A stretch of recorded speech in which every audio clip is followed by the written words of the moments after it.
It's Thursday, and you know what that means. It is IndyCar Night on the Elite Racing Network and P1 Broadcasting. Hello again, everyone. I'm Gary Gotzo, and welcome to Round 4 of the 2026 P1 IndyCar Championship. As tonight we come to you from the Monterey Peninsula in California and WeatherTech Raceway, Laguna Seca, for the third running of the Elite Grand Prix of Monterey. 95 laps, 212 miles await us around one of the most recognizable and one of the most difficult road courses in all of American motorsports. Joining me on the call tonight, as always, is my good partner in the series all season long. It is Luis Gonzalez Nunez. Luis, welcome here as we've reached I guess the last race of this first 4-race murderer's row on the schedule. Probably 4 of the most difficult tracks that we'll face all season long. And like I said again at the beginning of the season, I think the easiest race of the opening part of the season might have been a 500-miler at Pocono. But we start off with a 500-miler. We go to a road course. Then we go to, well, let's just say it was a very difficult race last week at Milwaukee. And then we come back to another very difficult road course before we get our first week off. Good to have you here, but I'm almost as eager to see the break as just as much as I am to see the action tonight. Yeah, we have a full week busy this week. We have the fix. We have what else we have? FIS, Talladega. And then this Sunday again from Montreal. So, yeah, you're right. I think I thought it's going to be tough the 500 miles in Pocono, but it was pretty easy. And then we coming with this big down on the hill with Milwaukee. That's okay. It is what it is. We have to admit that. And we'll be coming here with 95 laps from Laguna Seca. Once again, I remember the last time we came here, it was really tough for the people. Ethan Stanley, Tyler Forty mentioned that.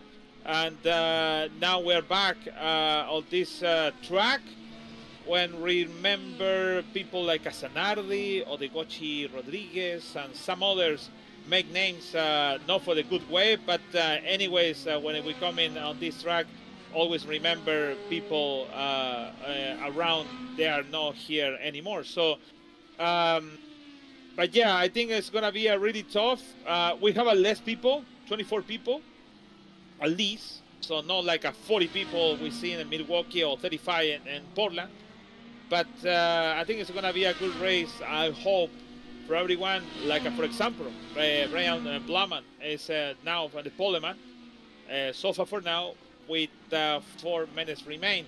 So he is close to Daniel Fockingham before we go to break, and we come back to the doubleheader on Chicagoland. And there are the points coming into today's race. Daniel Fockingham with a 15-point lead over Blauman, who won last week. Gavin Hibbs third. Hoytsma, Albrecht, Gill, Seb Alexander, who there he is. It's in the background of our screen. Now he's in the race. Ryan Schold, Miles Brown, Justin Vettermall is your top 10. We'll transfer from the rook drivers' points to the rookie points. And there you see Hoytsma with the 7-point lead in the rookie campaign. Miles Brown second. Mason Mitchum, Micah Mixer, Noah Gill, Nick Silver, Hayden Darth Lull, McKernan, Stockner, and Higgins is your top 10.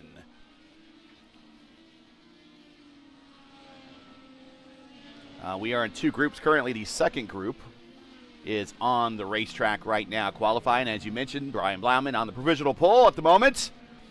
He has a 0.3 of a second lead over Noah Carmichael. Hayden Darth Lull, he is in third. Richie Hearn fourth. Hunter Smith in fifth. But we still have drivers that have still yet to take time. Ryan Schold, Noah Gill, Daniel Falkingham still yet to make time yet. Falkingham is already did 3 laps, basically 2 laps faster, but unfortunately for him, penalties. He's making incidents. Yeah, going incidents offline. Off track, yes. So that's why I cannot make it and he's still in 22 on without timing. But it's not fastest actually. He's doing some personal best. Sector 1, 2 now and again. It's going for the 3 for the personal best, but nothing much on his stand. Let's see what's happening with him now. What's crossing the line? He's on the red tires, and P3 for Falkenham. He still has a minute 45 left to play here. He could turn about 2 laps in that time frame. So this is the first time we've been at this scan. It's the third time we've been. Lion Scholl goes to the top with a 108.3. So this is the third time we've been to Laguna Seca. First time on the scan. Of course, the scan just came out. Of course, you know the name, you know the hills, you know the corkscrew. They're all familiar, but the virtual racetrack underneath for these cars, all brand new. iRacing completely rescanned, rebuilt. Laguna Seca for the 2026 Season 3 release. Tonight's the first time we've been on that scan. This is the third running of the Elite Grand Prix of Monterey, but it's also a clean statistical starting point. Caleb Bency owns... Go ahead. Daniel's coming faster than the first sector. Second personal best. Could be pole for Daniel now coming on the line. Sorry for that. He comes right as he gets to off the final turn 11. Crosses start-finish line. 43 seconds left to play. There he goes. P1, Daniel Falkenham, and the purple lap of the session. A 108.2. 76. Oh, no, 68. Now Blauman take the back second place. Caleb Bency owns the Legacy Scan Elite Racing League IndyCar qualifying and race lap records. Those marks will stay in the history book, while tonight establishes the first qualifying and race lap records of this new scan. Across every Elite Racing League division, this is the 10th Elite Racing League race at Laguna Seca. And the broader ERL winner list here includes real-world IndyCar drivers James Davidson, Rubens Barrichello, and R.C. Enerson, believe it or not, have won an Elite Racing League competition here. Not necessarily in IndyCars, but just in other Elite Racing League leagues. So tonight adds another new chapter to the venue, and it's touched several generations that have competed here in the Elite Racing League. Daniel Falkenham comes into the pits. He is done. We got a minute 20 left to play, and I think everyone is done. No, we still got 2 cars out there running. Miles Brown currently provisionally 6th. Victor Aldrich currently 18th. They're still out there turning time. We see 1 car going through the corkscrew. We see another car going down to turn 11 with about 57 seconds left to play. So Brian Blauman has spent the first 2 rounds of the championship chasing Daniel Falkenham. He finished 3rd at Pocono, 2nd at Portland, and then 1 at Milwaukee. Brian started 37th and won Horizon 250. Should be pointed out, I did say that in the channel history on P1 that he is the furthest back that we've ever had a winner. I was incorrect. That was held and will be probably held by a very long time by Jacob Oster, who started 42nd and won in the Votive Indy Oval Series at Chicagoland. However, Brian Blauman does hold the Elite Racing League IndyCar record for the farthest back to come back for a win. He owns that. He cannot have that one taken away, but he does not have the channel record, unfortunately. So, but he is going to be lining up here second here, as we got about another 5 seconds left to play, and then we will wrap this up and start lining up for tonight's Elite Grand Prix of Monterey.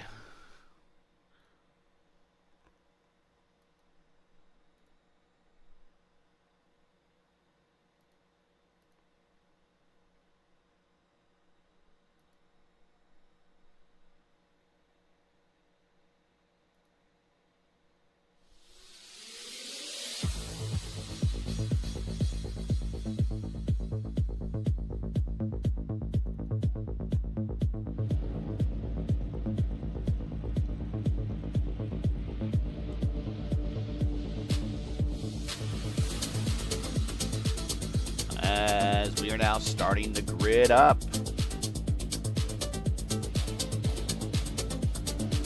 And we don't have a pole sitter yet to line up. We're waiting for him.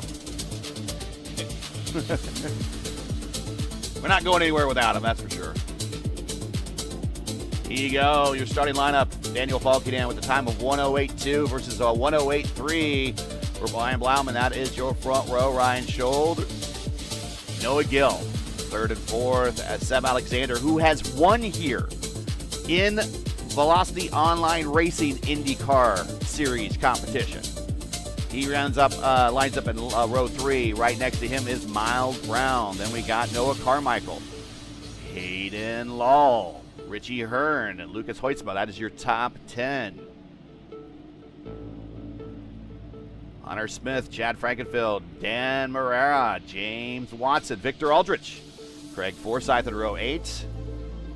Then we have Nigel Stock and Jordan Decker in row 9. McKernan and Matty Wags in row 10.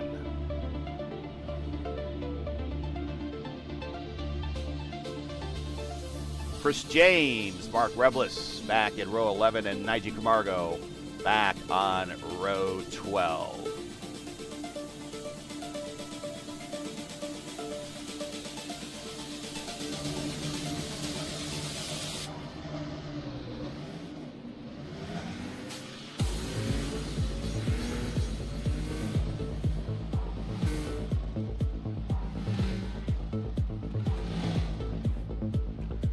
There is your 4D Racewear Pole Award winner.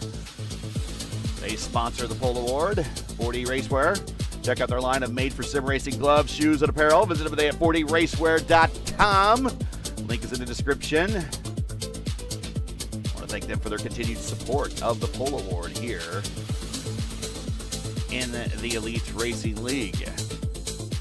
New aerial shots from the drone above the new scan of WeatherTech Raceway.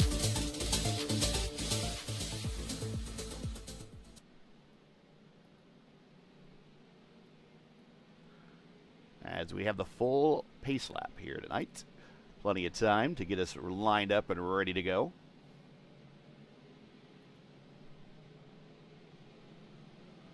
Falkenham, Blauman, Schold, Gill. That'll be your top 4 to start us off as they head uphill into turn 6. Very difficult turn right there. Probably one of the hardest turns on the entire racetrack. You get there so fast that if you go offline, you drop a wheel, you are off into that tire barrier. Up the hill and into the signature corner here at Laguna Seca, which will soon hopefully be named the Zanardi Corkscrew. That is the Rahal Straight going up into the Corkscrew. And then, of course, the Andretti Hairpin and turns, really turn 2. Turn 1 is a little dogleg on the front stretch. Get ready for 212 miles here tonight, Lewis?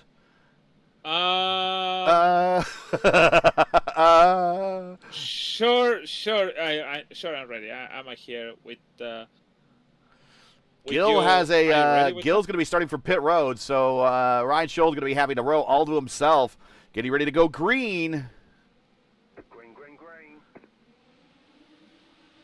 Nice restart, Brian.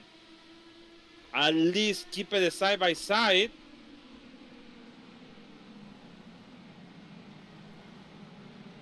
But man, it is about only one lap for Brian. Oh, actually, Brian is the bottom then. That's why Ryan Schold is taken too close.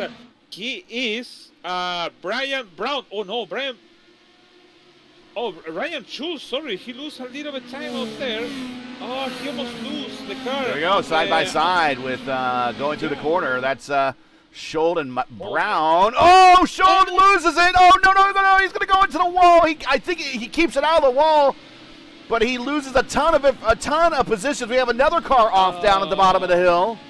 That's Noah Gill. He started from pit road. Ryan Schold, we'll see what happened. We'll go back in time and see if what happened there. Go off the. There he is. We'll go back another 10 more seconds and just see that he gets Ryan Schold here. There he is, side by side with Miles. And this is a very difficult turn right here. This is a very difficult turn. We talked about it, and right there. Miles actually gave him room, but a little bit of a nudge. Miles loses his front wing, and it doesn't grow back, so he's not going to be forgiven.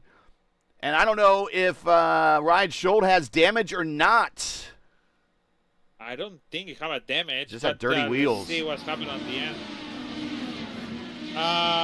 Richie Hearn have a damage on the car.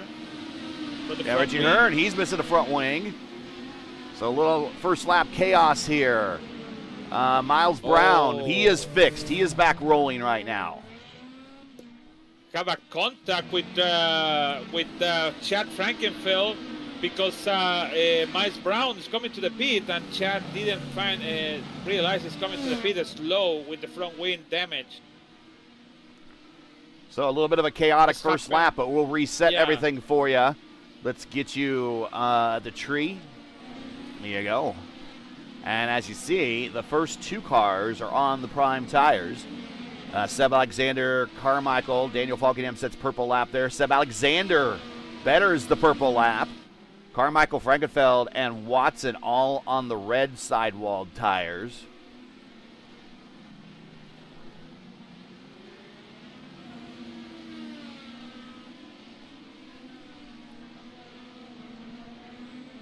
Daniel Falkenham has pulled out to a 1.7 second lead. Blauman second, but he is being chased down by Seb Alexander. Remember, he has a win here in top league competition.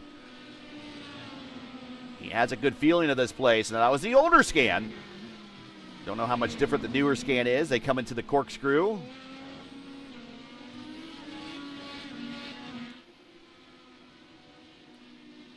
And that's allowing Falkenham to pull away now. He's going to have about a 2-second lead when they get back to the start-finish line. There he comes into the braking zone, lighting up those brake rotors, bright orange, down the front stretch. Here they cross the start-finish line now. You see the line, well, you see this little turn right here. This is actually turn 1. Now this is turn 2. This is the Andretti hairpin. Watch this battle continue here between Blauman and Seb Alexander. Seb needs to get by Blauman before these prime tires on Blauman's car kind of reach the crossover point with the alt tires that are on Alexander's car. Remember, the red sidewall tires, softer compound, faster in the short run. The black sidewall tires, longer in over a course of a run. Will not wear as fast. Here are your weather conditions coming into. We'll get the track map off. There you go. Pretty comfortable conditions out there. Track temp is at 97 degrees. If it gets above 100, we will start to see degradation of the red tires happen faster. But if it stays under 100, and then we just went up another degree to 98. If we stay under 100 for the red tires, they'll last a little bit longer. But the more we creep to 100 and the more we go over 100, they will not last as long. Ambient temperature, very comfortable.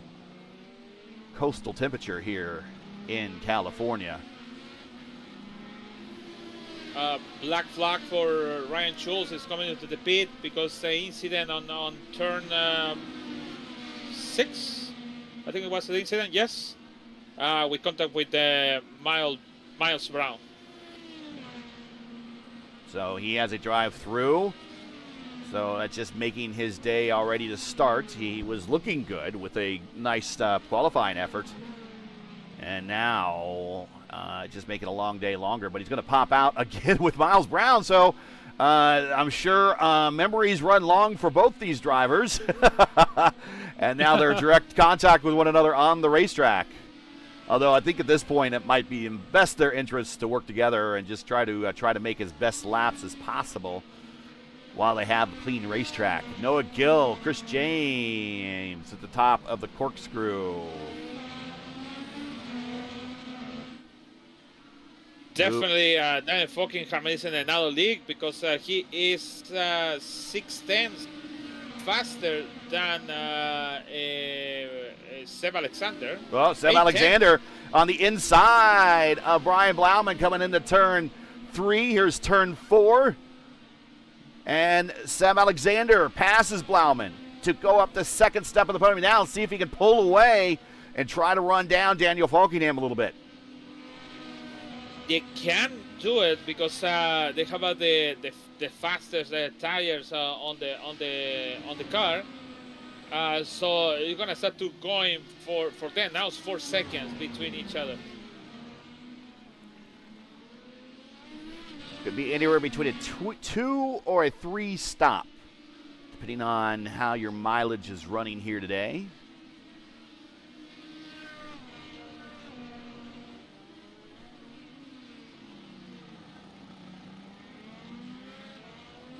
WeatherTech Raceway, Laguna Seca is constructed in 1957. The physical circuit used by IndyCar is at 2.238 miles with 11 turns, a little bit longer than what iRacing measures in as. iRacing actually measures it at just 2.23 and 11 turns. The signature corner, of course, is the corkscrew, where the track drops roughly 6 stories from about 450 feet in the air down to about sea level. It's one of the most recognizable elevation changes in the world of motorsports. IndyCar's first raced at Laguna Seca in 1983. Different configuration, almost like a big oval, road course oval.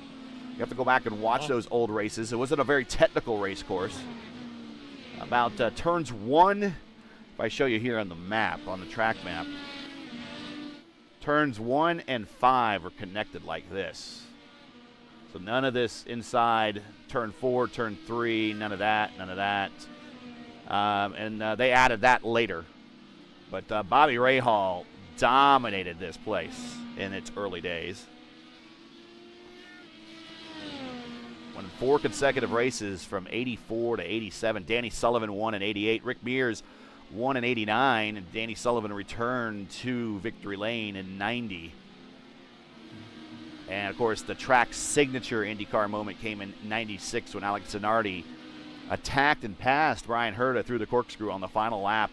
The move became simply known as the pass and really remains one of the defining images of IndyCar racing and the kart era at Laguna Seca to this day.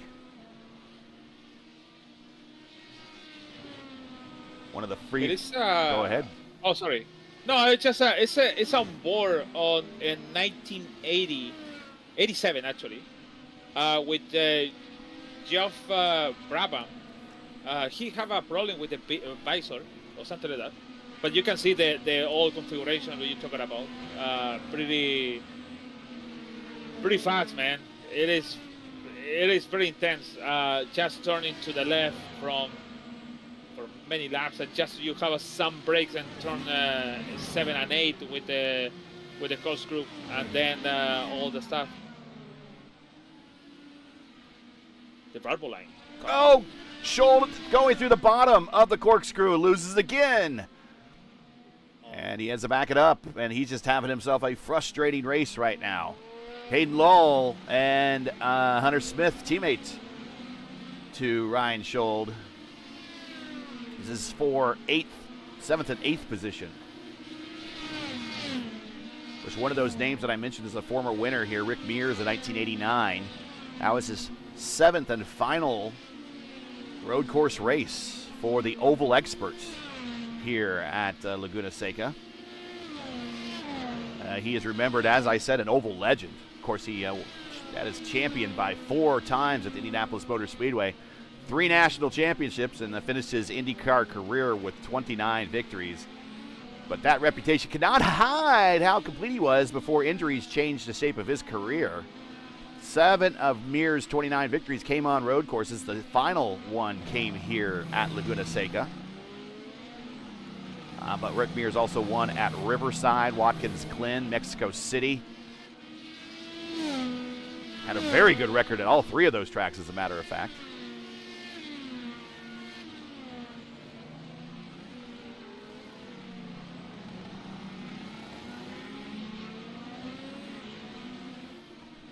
Last time we were here, back in 2024B, Ethan Stanley won the race.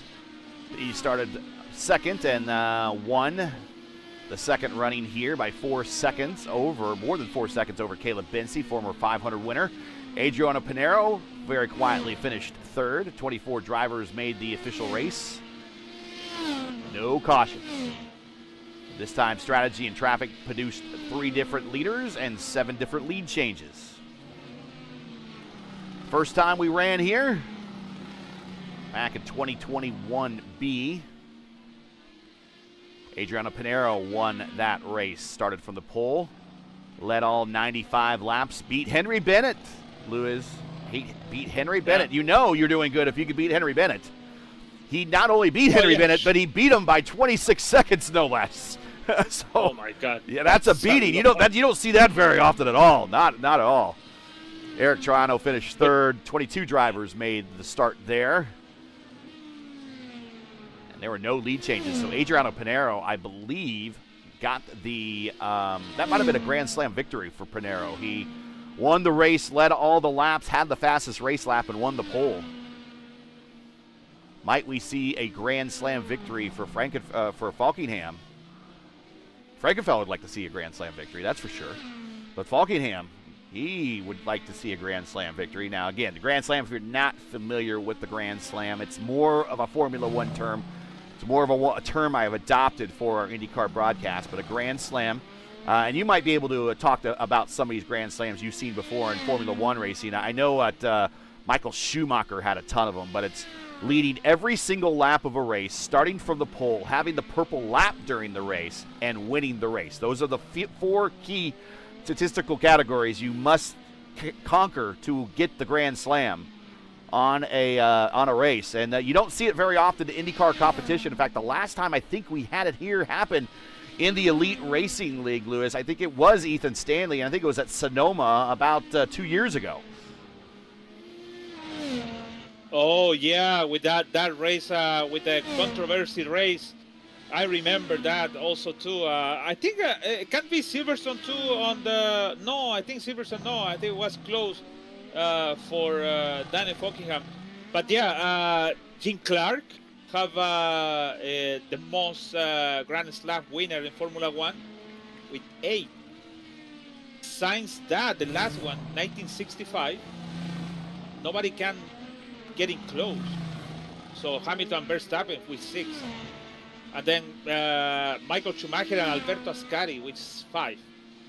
So since that, the Indy 500 champion still on the top of the Grand Slam. Yeah, you can tell it's a very rare feat. You don't see it happen very often. We'll get you some stats here on the Grand Slam as we get into this race. Thanks for joining us, everybody. Again, want to thank our partners, Blue Egg. Also want to thank Lucas Oil School of Racing. And all right, there's some racing in front of our leader right now. Mark Reblis, Richie Hearn. Richie Hearn got around Reblis. Worldwide Technology Raceway. 4D Racewear, Pole Award sponsor. Of course, us at P1. I want to thank everybody for joining us tonight. Make sure to hit the like button, share, subscribe.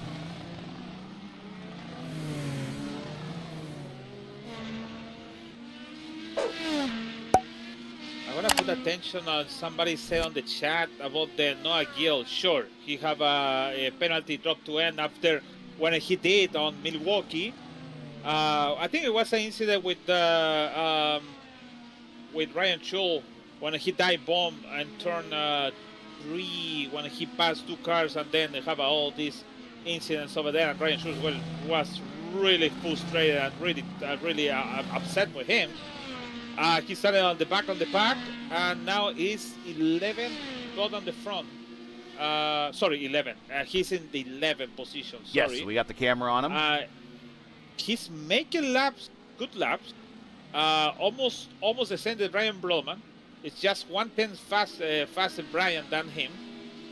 But he's making really good fastest lap. So I think it's way more faster than from top 5 to top 10.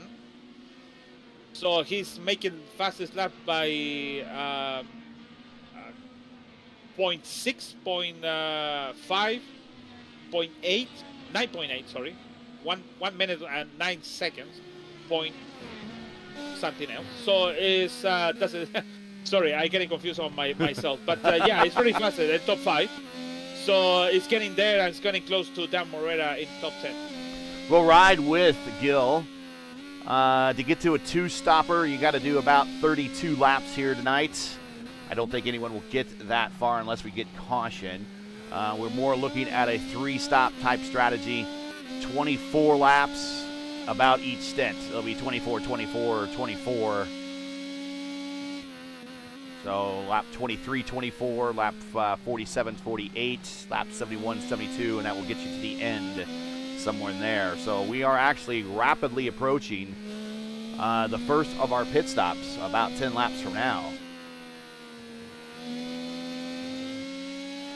Yeah, the pit stop entry. Well, it is difficult. Very difficult. It's one of the most difficult pit road entries that you're going to have in all of road course racing.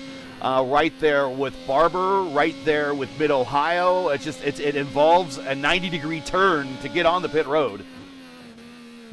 Yeah, you're coming way faster up there. Like, for example, it's Gil in the course group getting close in turn 9 and going to the 10, and then we're coming to turn 10 over here to the right, and then you have to pull to the left, braking, and just make the turn sharp to the left. And if you have your box close to the entry, it is difficult because you have to pull to the left, run away. So I think I can tell you the Mid-Ohio could be one of them getting almost close, that difficult. But man, even the exit is difficult because if you're overturning or if you brake later on the exit on this pit road, you can have dirt, and you're sure you're gonna go to the track, back to the track. So that's in iRacing gonna give you penalty because it's unsafe exit on the pit road. So it is difficult, but that's why we are here, and they need to also practice that. So they have a 1-hour practice on the track to do also pit entry and pit exit like I used to do it, and also your measurement to do. Watching a battle here for 16th. Now Ryan Schultz is kind of separated from it, but it's Chris James, Matty Wags, and McKiernan. This is 16th, 17th, 18th, and 19th. As we watch this battle, there have been 3. As we see Wags go wide there have been 3 Elite Racing League IndyCar Championship Grand Slam races by 3 different drivers. And they are all 3 among the best in series history. Sage Karam has the first race win with the Grand Slam back in 2020B at Watkins Glen. Adriano Pinero did get the Grand Slam here as we see James go wide. Wags goes underneath. McKiernan will try to follow. James. Wags. Not known for being a road course racer, but he does have, I believe, a road course win in one of the other series that we cover. I have to go back and look at those stats. It's either Area 51 or maybe Dark Horse. They don't make a lot of road course starts in those series. They're predominantly oval series, but he does, I believe, have a road course win there. So he does have a little bit of success on road courses. He is now up to 17th. Adriano Pinero. What's that? No, it's just pretty smart for the Wags. Leave break before. Leave James braking later, and he lose. That's why he lose the controls. He overbrake the turn, so he gained the position on that. So good for Matt. Hunter Smith, Chad Frankenfeld, 2 teammates. This is the battle for 5th. Adriano Pinero won here at 2021B here at Laguna Seca, won the Grand Slam, and then Ethan Stanley at Sonoma in 2025A. Those are the only 3 Grand Slam race victories we have in series history. So might we see another one today?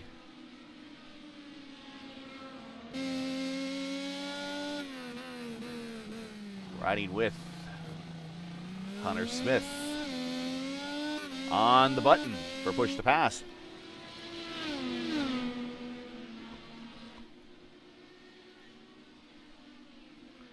Yeah, Hunter Smith. Also, Hunter Smith have a penalty drop 2 in.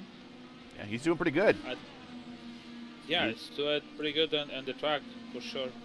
Yeah, Smith have a penalty for drop 2 in after incidents of Milwaukee. Don't remember which one, but many. But from one of the 20 incidents we have that day, he have a penalty because of that. So Noah Gill around Dan Marrera, by the way. Go ahead. Yeah, he came back and now he's in 6th on close to Chad. Riding with Chad right now. Hunter Smith right behind him. With his pole today, Daniel Falkenham now has 5 career Elite Racing League poles, which moves him into 6th all-time. He has poles at Indy GP, Gateway, Portland, Milwaukee, and Laguna Seca tonight. And he has now won 3 consecutive Elite Racing League poles, Portland, Milwaukee, and Laguna Seca. Battle for position between teammates into the Andretti hairpin turn 2, and Hunter Smith into the top 5. Yeah, I think it is obvious, although Hunter Smith is getting, it is fast, it's street trends. I have a question. Noah Carmichael, he is using hybrid car, like Formula E car? Because I cannot hear nothing on his car. It's another one of those weird audio things. I hear him now. Maybe it's on your end. I've had this happen before. I think this is a known issue in iRacing, and not everyone reports it. But if we ride with them, I will get you the camera, and we will move. Can you actually hear? It's really peaceful. It's super peaceful. Noah having a good performance here on the road course. Top 5 effort.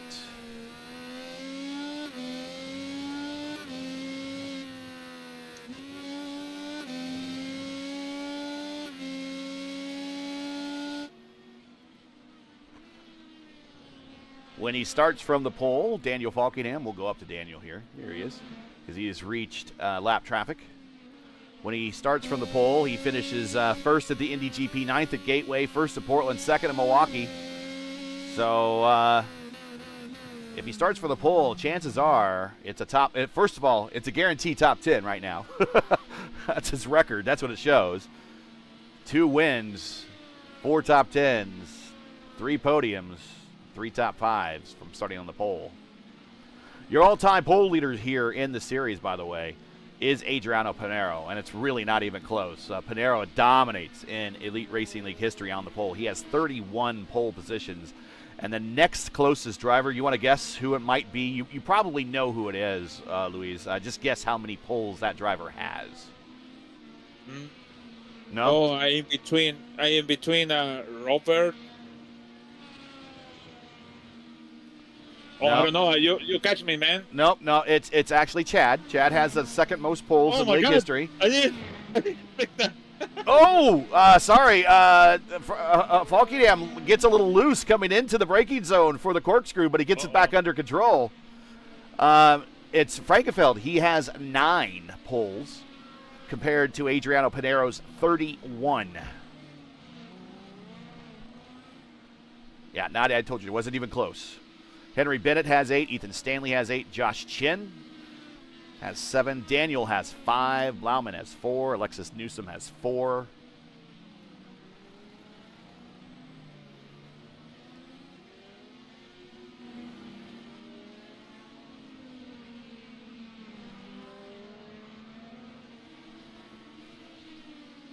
And we are expecting first round of pit stops about any time now. About any time.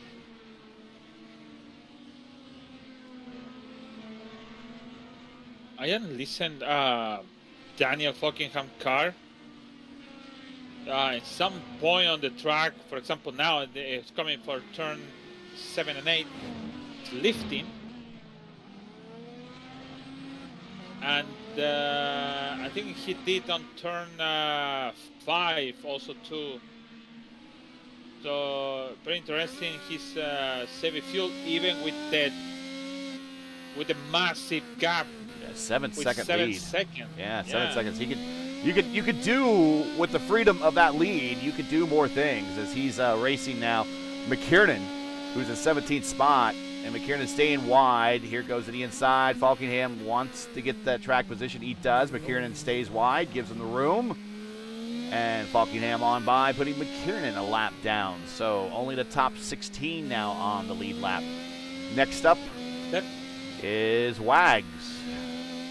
Steph Alexander, Carmichael, Hunter Smith, and Pitt now. Steph Alexander reaching the stall, and he's down and away. Scheduled stop at lap 24.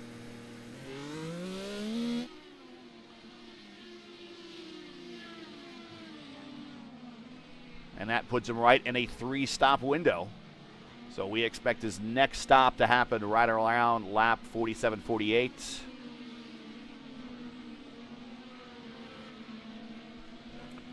Now how long does, with red tires on Seb Alexander's car again. So he went with red on 2 stints. You only have to do 1 stint of red or 1 stint of the prime. You must do at least 1 stint on each one of the compounds. Or 1 compound change, let's put it that way. You start on what you start on, and then you switch to the other compound at some point during the race. And it looks like Seb has gone alt. Daniel Falkingham, he is in the turn 4 and 5 neighborhood, reaching Wags. Wags, winner here in the series a season ago at Motegi. Currently leading the points in the Dark Horse DW12 series.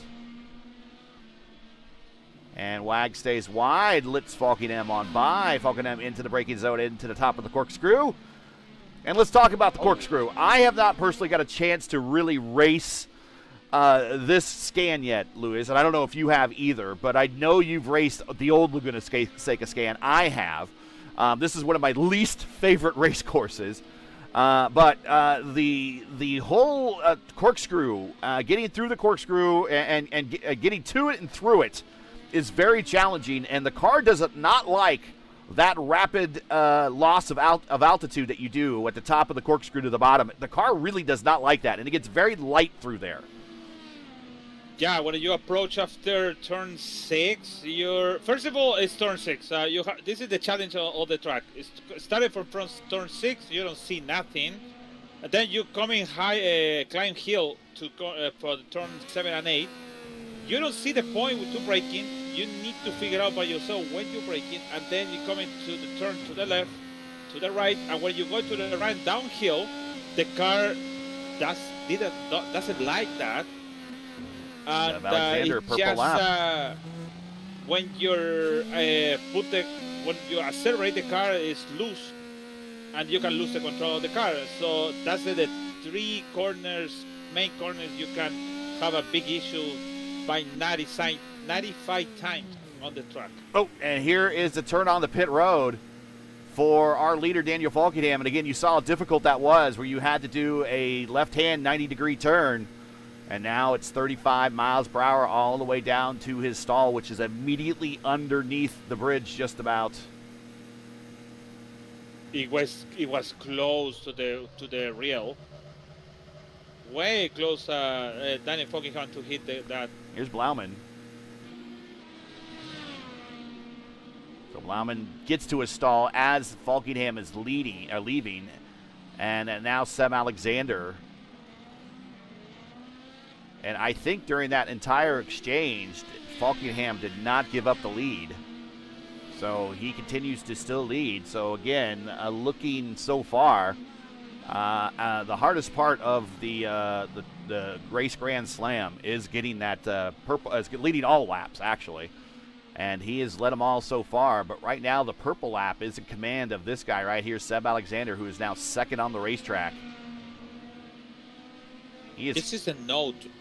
I just found out he used the prime tires for the second time. So sure, he wanna find. Oh my God, Daniel Buckingham on the corkscrew. In the last team, for sure, he's gonna use the alternative tires, or the red tires, or the soft tires, to make fastest lap on the end of the race. So sure, he's going for that. And we'll see what happened with Falkenham. It's just under braking still with tires that are still trying to come up to temperature. He gets, and look at that, yeah, just a little loosey there, goosey. And again, we talked about the car gets very light through there. These cars do not like the rapid elevation change. It's like make a kick. They kick. The car is kick you when you're put gas. Yeah, you hit the power. The back end gets very light in these cars. The same thing happens at Mid-Ohio when you go through China Beach. Anytime you have the rapid elevation change, these back end of the cars get very, very light. Watching a battle between Chad Frankenfield and James Watson. Yeah.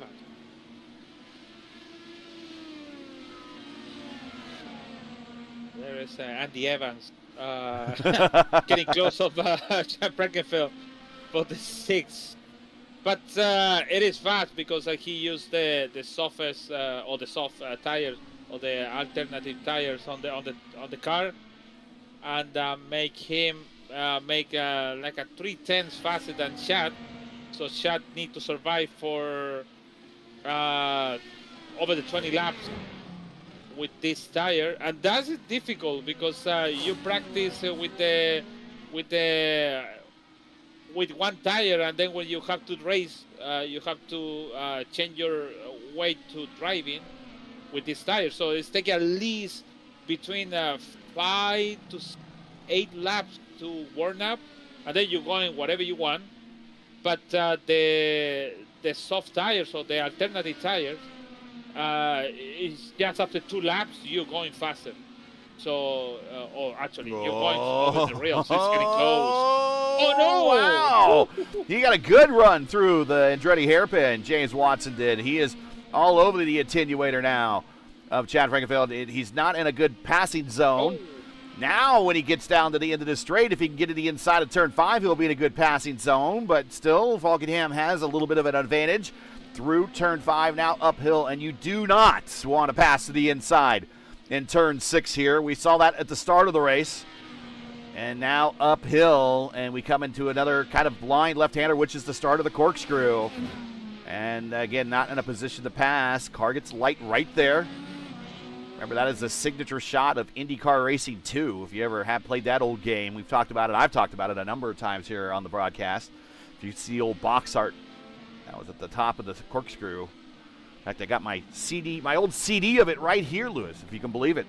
It's got Robbie Gordon and Gilda Farron in the old Pennzoil livery. Side by side into turn 3. Oh, turn 2, excuse me. Now turn 3, and they're going to bang wheels a little bit. They're going to drag race off, but James Watson's in the preferred position. But on the outside, Frankenfield sends it. And looks like James is going to get the position here in turn 4, going to turn 5.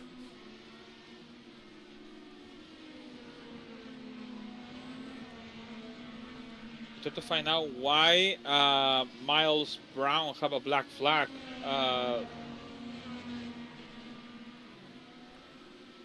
Wait, what? He is coming off of pit road. Yeah, I don't know why he got must have got a contact with somebody, or he's already got 6 incidents.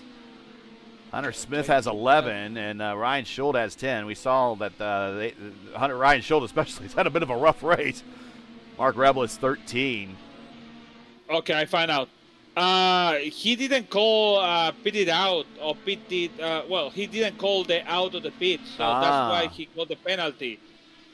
something like in the real life is not happen, but I think this league do it. So sure, we do if it. If it's part of the drivers' meeting, they say you got to declare when you're going. Let everyone know you got to do it.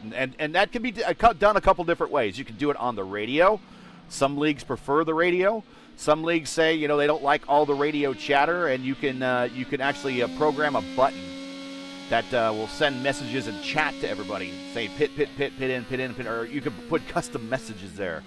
And you can spam that button while you're on your way in the pit road. That's another way people can notify they're coming to pit road. And then the same thing, pit out. Falkenham, your leader now by 8 seconds. Go ahead. Yeah, pretty bad for Miles Brown. So getting involved in any sequence rules. Starting on 6 now on lap down on 15 with 9 down. Back to Frankenfield and battle for 7th with Lucas Hoytsma, the rookie points leader. Hoytsma goes to the inside. Frankenfield shuts the door. Now they go through turn 1, now into turn 2, into the Andretti hairpin. Little puff of smoke from a lockup just ahead of him, and James Watson. This is the battle for 7th. Hoytsma representing Team Conti.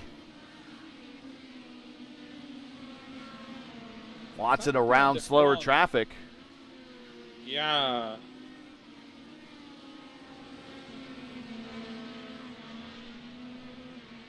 I think Chad is not a fan of the prime tires. Prime tires is the black tires, no? Yes. Yes. So it's not fun actually. Oh, and had a blink. And Chris James stays wide and out of the way. And again, it's one of the few places you can hide in this racetrack, and he finds it. So good on him. But back to this battle between Frankenfeld and Hoytsma. This is 7th and 8th into turn 11. And joining in this battle very shortly will be Noah Gill. Noah Gill getting shouted out in chat. Remember, Noah started from pit road. Also starting from pit road, Hunter Smith. Hunter Smith up in the 5th. Noah Gill in 9th. Hoytsma to the inside, taking a peek. Nope.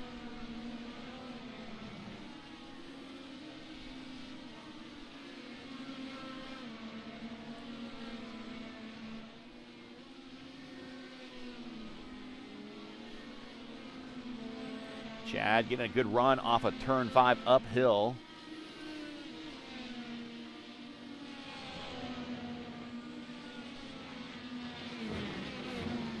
Again, I want to thank Tom Boland Ford as well for being a premier partner of the series. Be sure to check out their website and their selection of Ford products.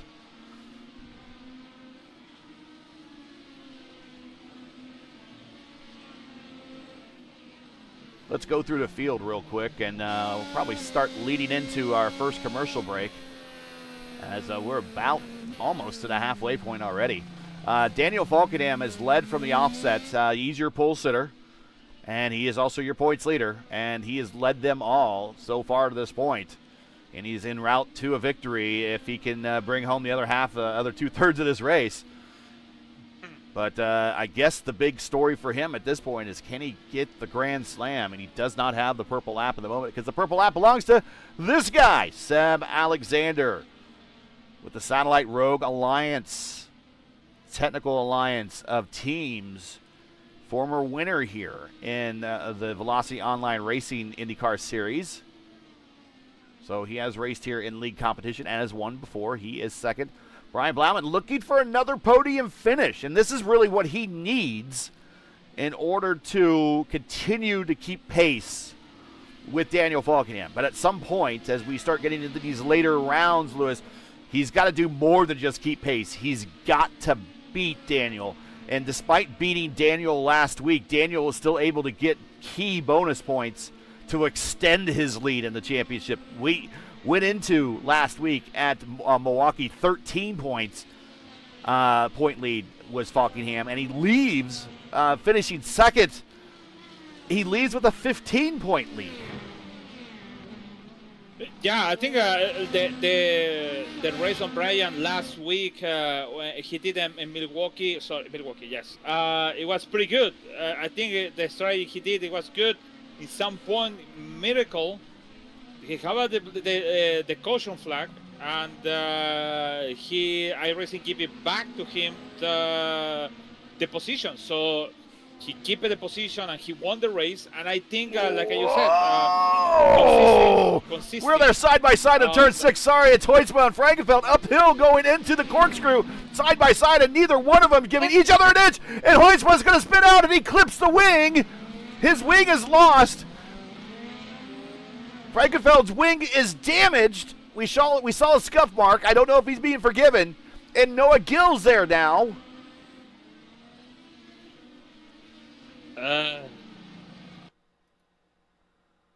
We'll watch this again at the top of the hill. And then we'll get back really quick because Noah Gill is right there. But side by side. And I didn't mean to cut you off, Lewis. It's just we got to a big battle here, and they're going to the top of the hill. Yeah, no, it is very important because it could have a penalty. But man, I don't know. It's a race deal because Lucas went to the same place Chad had, but also Chad have a loose control on the car in between when he braking on the corkscrew. So, difficult decision of the race control in this moment. That's why we never be at race control, especially last week. Off of corner number 6, now, big run up the hill, and in the position. Oh, no. He turns into him. And in the position that Zanardi was on Herta was Noah Gill, and he survives. But let's go back and watch this from the blimp view. We'll go back and watch it for another 5 seconds beyond that. Let's go. Here we go. And they go right through this is where they went side by side the previous lap. Turn 6. Now they go uphill. Chad stays wide. Look at the extra room to the inside. This is not necessarily an off track. And he sends it to the inside, running over the rumble strips. Chad brakes early. Looks like Noah braked a little early, but kept momentum. Oh, and he turns into him and loses a front wing. We'll see what the stewards decide there. Don't know. Chad asking for review the penalty, but I think Chad looked like he overturning. Sorry, so he braking late. He lose the control of the car, and he have a contact in between Noah Hill. So I don't know. That's can count in like a race deal for my view. So Chad is rolling now, but he did come to pit road to get the damage looked at. So that allows Noah Gill and Hayden Darth Law in that purple car. This is now a battle inside the top 10. 7th and 8th on the racetrack as we were continuing to go through the field. Noah Carmichael very quietly in 4th position. There he is. And then Hunter Smith very quietly, as soon as he's been in 5th, he's been very quiet since he's got there. James Watson is in 6th, but he probably will be joined by Noah Gill at some point. There is Noah Gill. And Hayden Law, this is the closest battle on the racetrack. And then right behind him actually is 9th position, Dan Marrera, my hero. And his teammate, Craig Forsyth, former winner here in the series at the US 500 at Michigan. Lull is now to the attenuator of Gill. 2 rookies in the rookie championship right here. I guess in Noah Gill have a damage on the car. Should be in the real life have a suspension failure or damage on the suspension, back to the suspension. I think was a right suspension. So, but iRacing different things. So he's still in the track to it. No laps what used to be, but it's because Hayden Lull is used the fastest tire, so that's why it's getting close. But I think lucky about Noah, and race control is still looking for the answer of the chat of for the both incidents.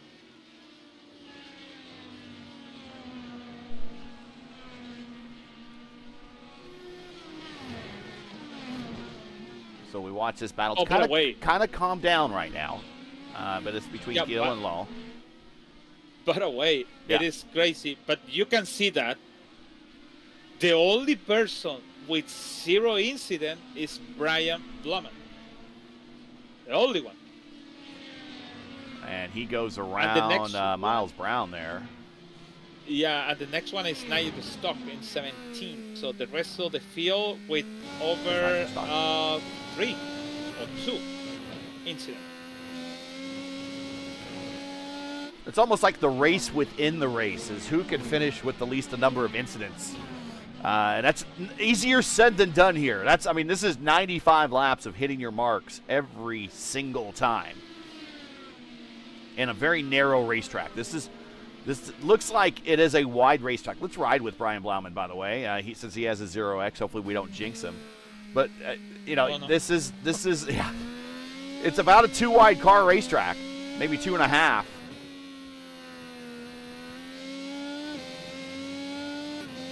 You can see right here, there's no runoff. Here's turn 5. This is where the old course used to rejoin.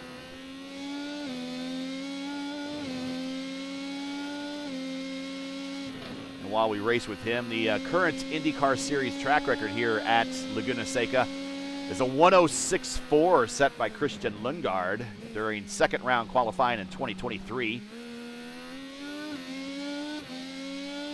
Helio Castroneves had the previous mark back in 2000. So Lundgaard owns the outright qualifying record while Rosenqvist won the pole in 2023. Remember that it was the Fast 6 qualifying.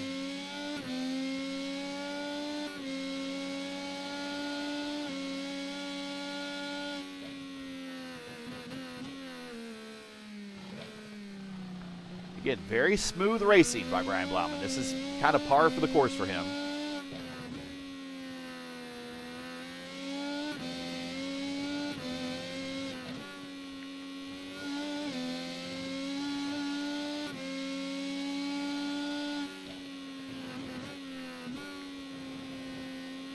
I think it's just going to the end like that and saving the point.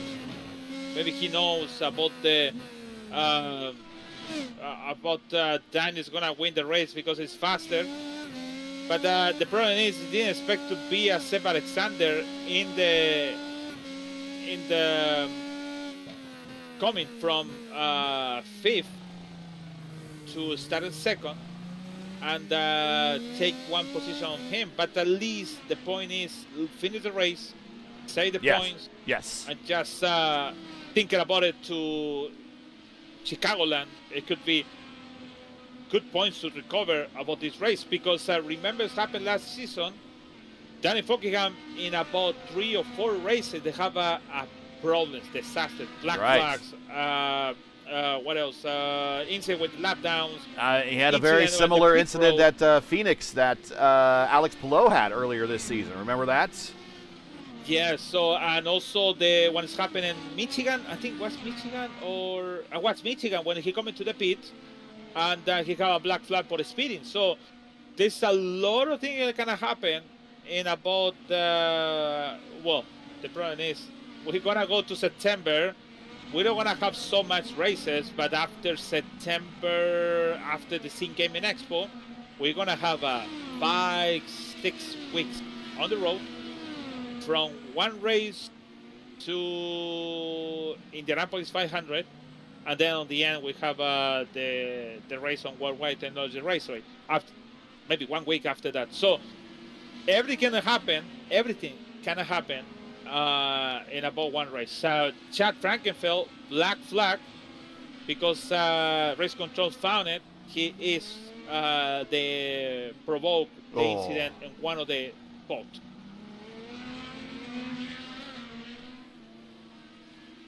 And here is the schedule, by the way.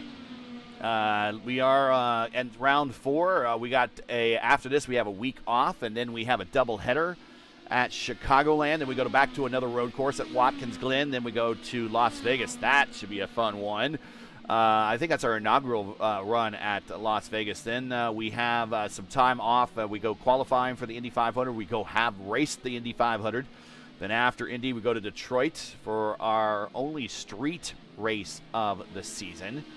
Then we go to proper Phoenix Raceway, the Legacy, in round 11. Then we go to Road America, and then the 9th running of the P1 US 500 at Michigan. And then we will wrap up, as always, at Worldwide Technology Raceway at Gateway for round 14. So still 10 races to go this season, and a doubleheader is next. Sorry, I said Michigan. No, it's Auto Club. Sorry. Yeah, and Auto Club was when he came to the pit and he missed the line. I have a speeding, and he went down on the pack by 1 lap down. So that was the incident. The stuff for Danny Fockingham last season with Tyler 40 race, actually. Fockingham has reached the tail end of some traffic here. He's reached Ryan Schold in 11th, Craig Forsyth in 10th. And also involved, just I think ahead of this picture, just out of sight, is Dan Marrera in 9th. So the leader is trying to lap 11th, 10th, and 9th on the racetrack. Lap 45 of 95, and we expect Daniel Fockingham 19 laps into this current stint. He went 26 last time. He'll be coming to pit road in about 5 laps. With all this traffic in front of him, though, do we see him duck in a little early? Has he been saving enough fuel that maybe he can make it with the last stop a little bit later, a little bit earlier maybe? So Bobby Rahal leads career-wise in the IndyCar Series with 4 wins here. It should not be of any surprise to you who now is second all-time in wins here in the IndyCar Series, Lewis. I'll go ahead and give you a guess, but it's a pretty obvious choice. Second all-time. Oh, car off into, that's Law. Oh. That was a top 10 for Law. On front of the leader. Just on front to the leader happened all of this. He probably saw him coming. You're right. You probably saw him coming. Oh, gosh, and he just slides. Yeah, good thing they weren't closer. That might have been a little bit more dramatic. He kind of slid out of the way. But your guess on who's second all-time in wins here at Laguna Seca in the IndyCar Series? Oh, no. Dixon? That's a good guess regardless of where you go. I will give you that. Will Power could be the other one. That's another good guess. But it is Alex Palou.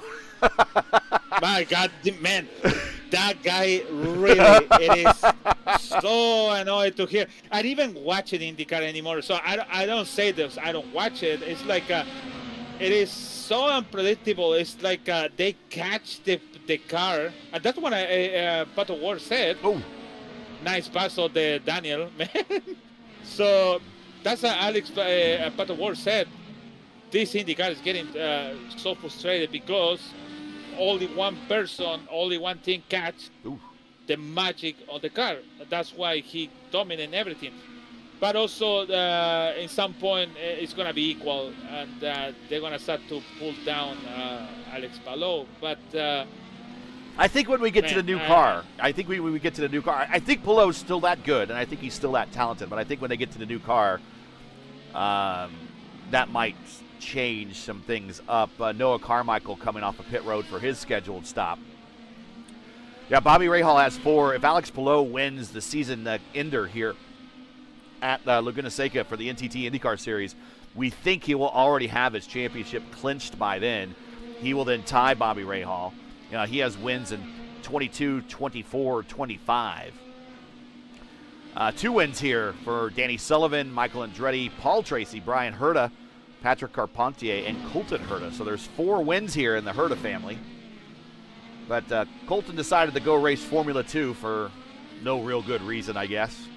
So we won't see him get that 3rd win.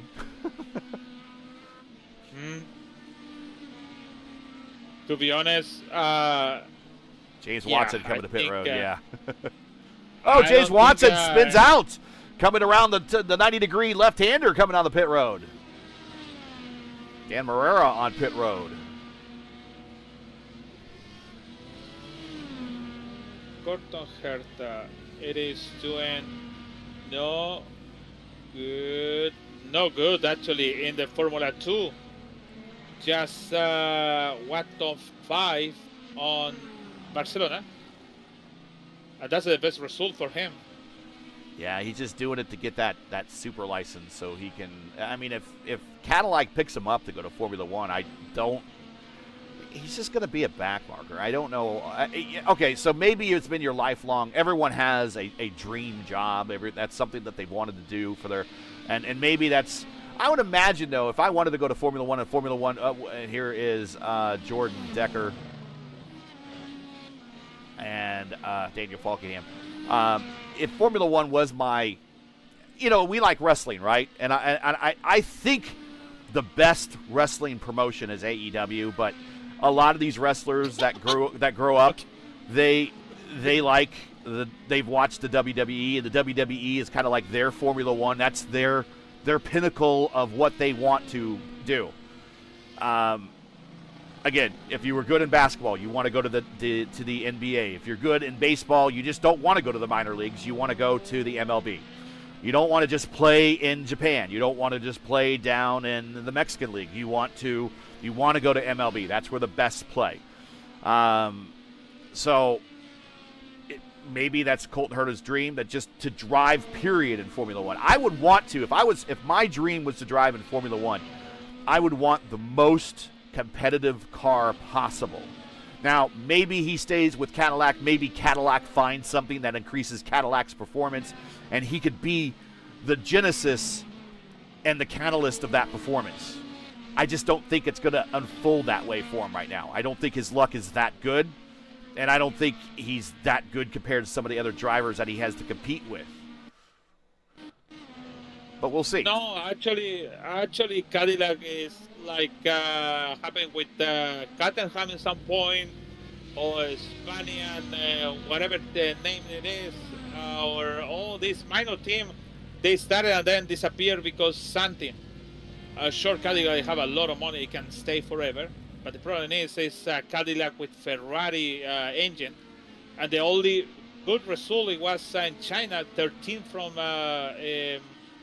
Checo Perez. So no points for the only team on the Formula One. So that's the only problem happened with Colton Herta. So if he keep promoted to Formula One, he's gonna get promoted for the weak team on the field, without counting Aston Martin. This very disaster also too with the and the other one, this Canadian guy, Lance Stroll, with 0 points. So it's Fernando Alonso make the point, at that point, make a lot of money for the team. That's why it's really appreciated to have at least 1 point to the championship. But I think Cortor, like I said, if you're gonna be in the best thing, I want at least try. Good to have over there, but at least you have to find out the points. And I think the result that he's doing in Formula 2 is not good. Normally, the Formula 2 is really young people.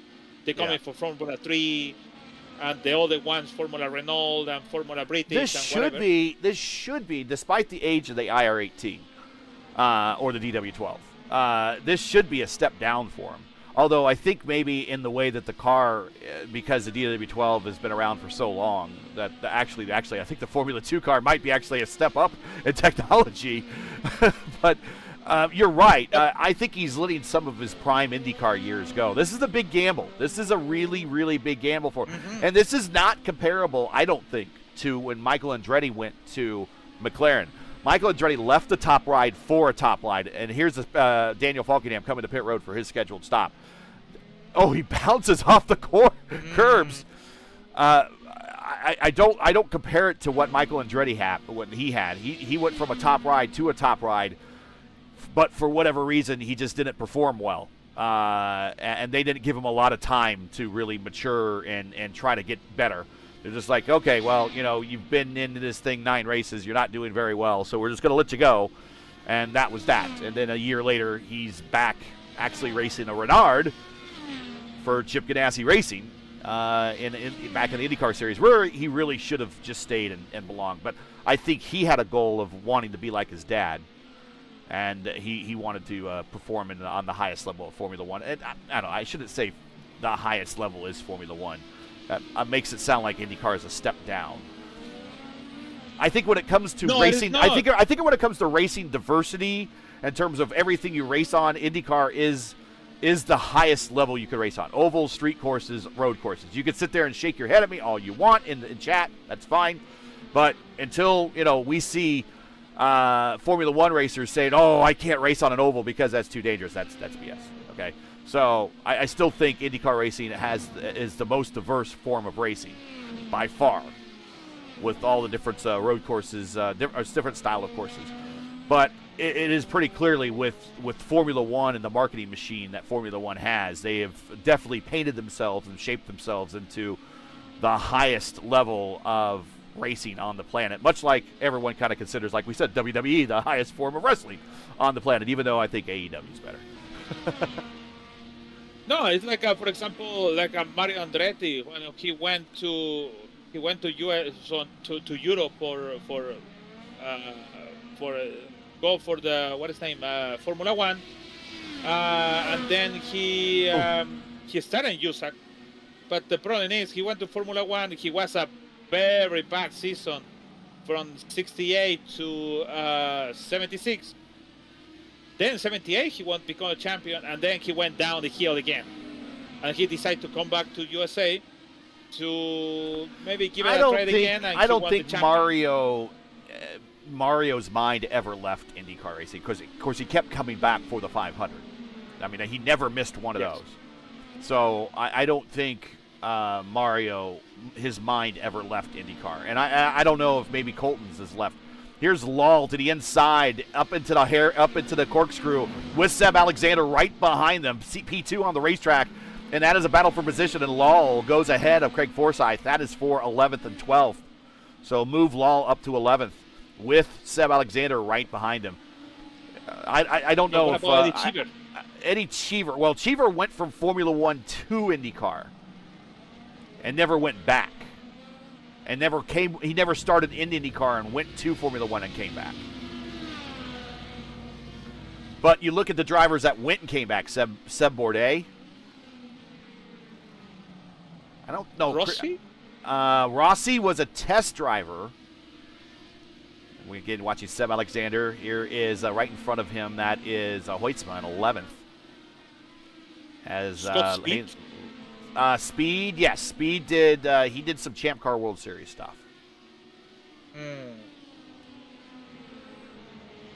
Now, we've seen Marcus Ericsson. He did Formula One. He's had success. Felix, of course, did Formula One. He's had some success. I dare say Romain Grosjean has had a little bit of success. He has a couple of podium finishes to his name. But I think a lot of people now see the IndyCar Series as a step down for the Formula One drivers. It's like, oh, well, if you're washed up in Formula One because a younger guy come in and took your seat, go to IndyCar racing. I don't think. I can tell you. I used to. Oh, okay. I'm gonna kill you on this, but I used to be the top. Used to, long time ago. Used to be with the 70s, 80s, 90s. Oh, in IndyCar 2000. racing? Yeah, in the 60s, 70s, and part of the 80s, IndyCar racing was considered the better series, in my opinion. No, and you can even look and see how the races went too. Yeah, but we're talking about the Formula One, so I talking about Formula One. So it used to be like just no money, just pure driving, and you can go over there and have whatever. But now, if you have a comparison between Formula One and IndyCar at least give you battles. Yeah. Predictable stuff. Like, for example, Palou went from top, went to 10, then we came back again to the top, and that's the thing. You're right. Formula One, they have this problem about the engine, battery, and whatever. They can't even hold the speed in the main straight. For example, Spa, they went to 300 and something on the top, 200 and they say 220 after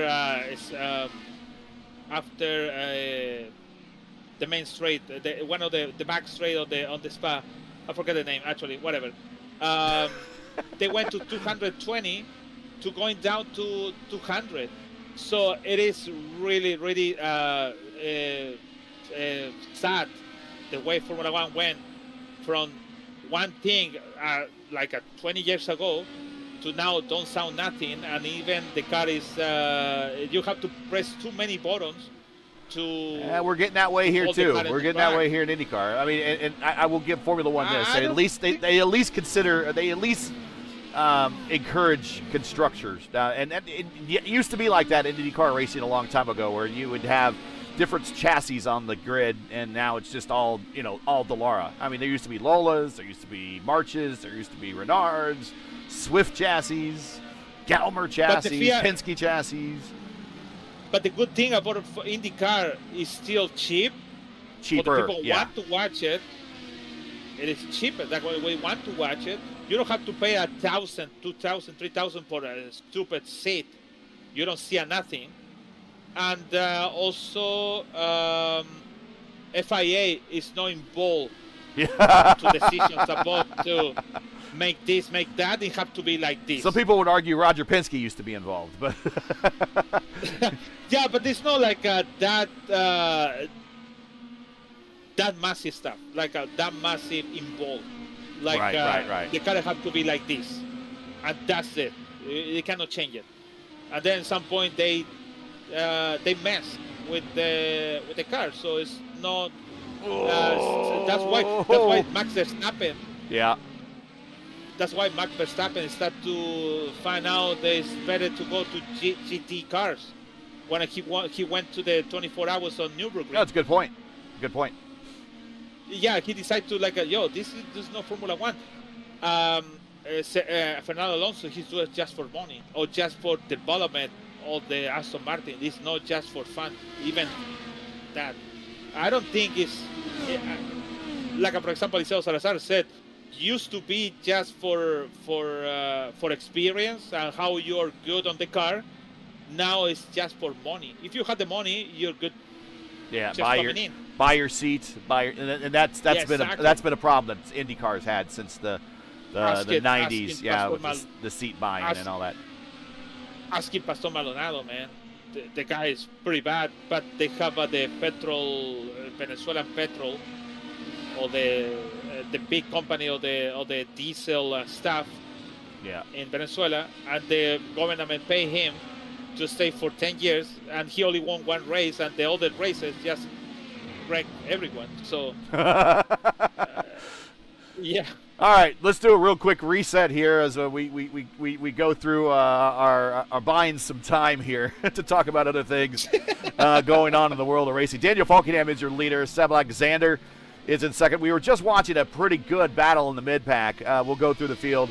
Ryan Blauman was involved in that battle in the mid-pack, but we were just watching Hayden Law, Ryan Scholl, Craig Forsyth, James Watson, all in a group of drivers together there for battle for getting into the top 10. Lucas Hoytsma also there in 12th spot. 11th and 12th is Watson and Hoytsma.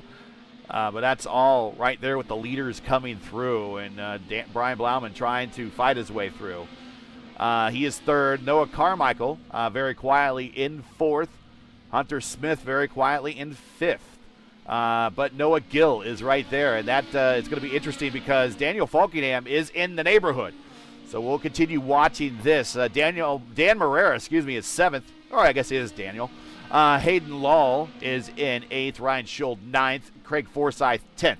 So what we're going to do here is take this opportunity to get some words in from our sponsors before we get too late into this thing and not getting a chance to mention them at all.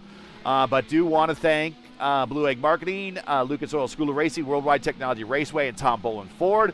Also want to thank iRacing. I also want to thank 4D Racewear. And, of course, don't forget us here at P1. We're the sponsors of the P1 IndyCar Championship. And We're simulcasting tonight on P1 and the Elite Racing Network. Make sure to hit that like button, share, and subscribe wherever you are. We certainly would appreciate it.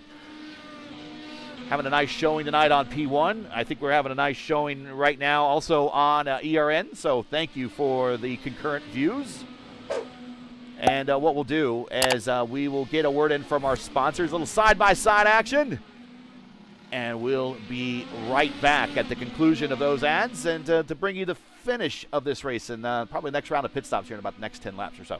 So don't go anywhere. It's the Elite Grand Prix of Monterey. Can you say it for me with the rolling R for me before we go? The Elite Grand Prix of Monterey with the rolling R. Oh, yeah, we are back for the Elite GP on Monterey. Beautiful, beautiful. We'll be right back.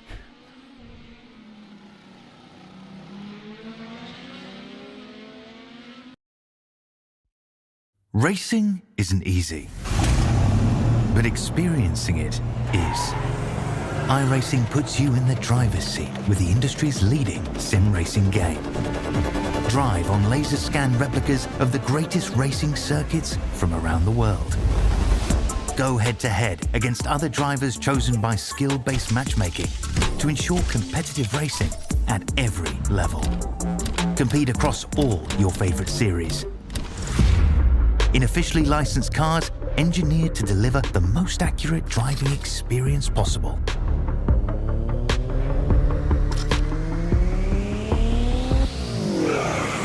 Join a race or host your own with players from across the globe. Race against the computer or in a league with friends. Feel the thrill behind the wheel. Visit iRacing.com.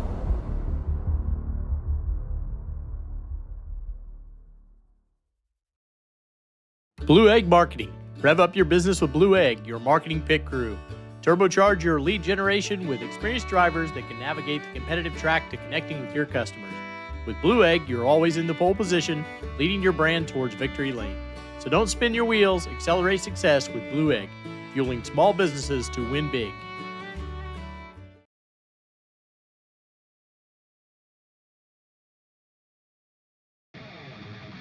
The Lucas Oil School of Racing.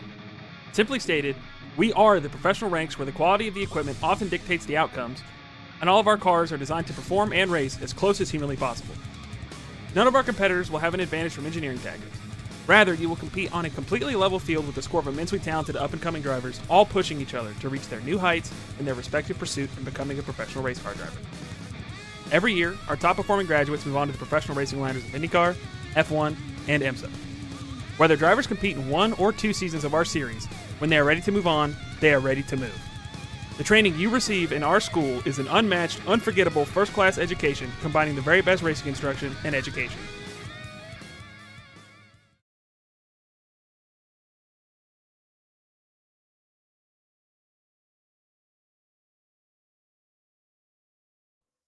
If you've been waiting for the right time to upgrade, that time is now. Score up to $4,000 off on a 26 brand new Ford Explorer. And our Ford Explorers come with the Boland Lifetime Powertrain Warranty. So get to Tom Boland Ford in Hannibal. Heck of a deal, ain't it?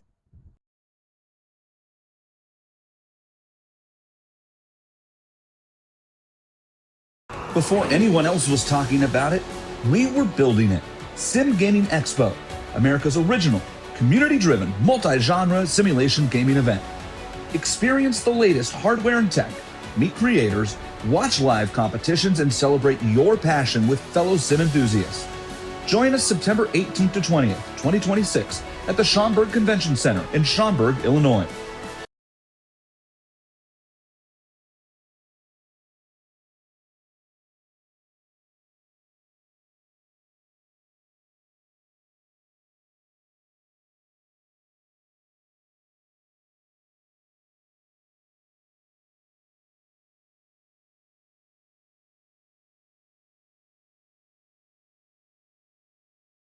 The 5th annual Enjoy Illinois 300 is roaring into Worldwide Technology Raceway on Sunday, September 13th, bringing NASCAR Cup Series racing to the most challenging track on tour. Watch the world's greatest drivers battle it out in high-speed, side-by-side action.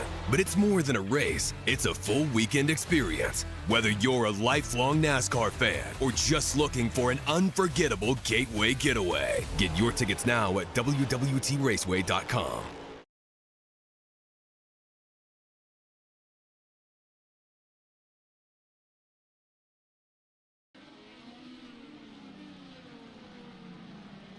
And we are back at the Elite Grand Prix of Monterey. We 66 of 95 have been turned. We just watched Daniel Falkenham get around Noah Gill. This was a battle brewing between Noah Gill and Hunter Smith for 5th, and now the leader is involved, and he's in the middle of that. But right now he is lapped up through the 6th position. He's led them all.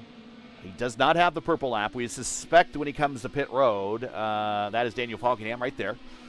He will throw on the alternate tires and do some Red Bull laps to try to get that purple lap and try to get the Grand Slam, become the 4th driver in the history of the Elite Racing League to win the Race Grand Slam, joining Adriano Pinero, Ethan Stanley, and former real IndyCar racer Sage Karam.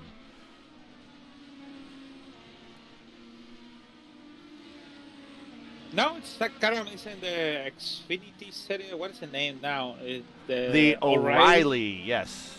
Yes. The O'Reilly. Yeah, I know. I could hear their commercials. For me, it's still Xfinity series, man.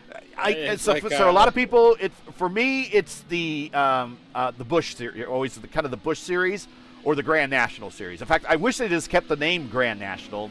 That would make sense. So you got the Grand National and the Cup Series, and you don't have to necessarily attach a sponsor to it. But that ship sailed. But I know some people call it the Nationwide Series. A lot of people call it the Xfinity Series. Oh, the Nationwide, yes. Yeah.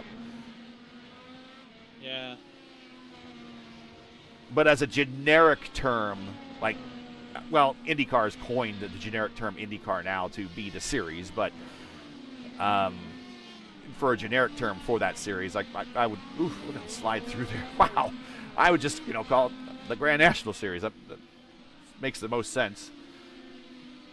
And the Cup Series with no sponsor, but they have a bunch of partners. That's kind of why they don't have a title sponsor there.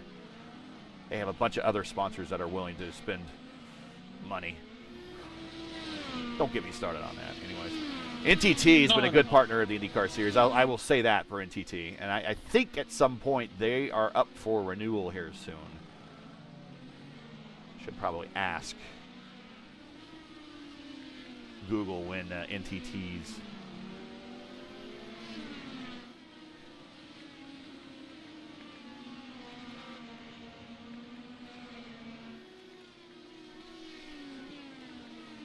we'll see when they come up with it. I don't know who. I don't know. I remember for the longest time.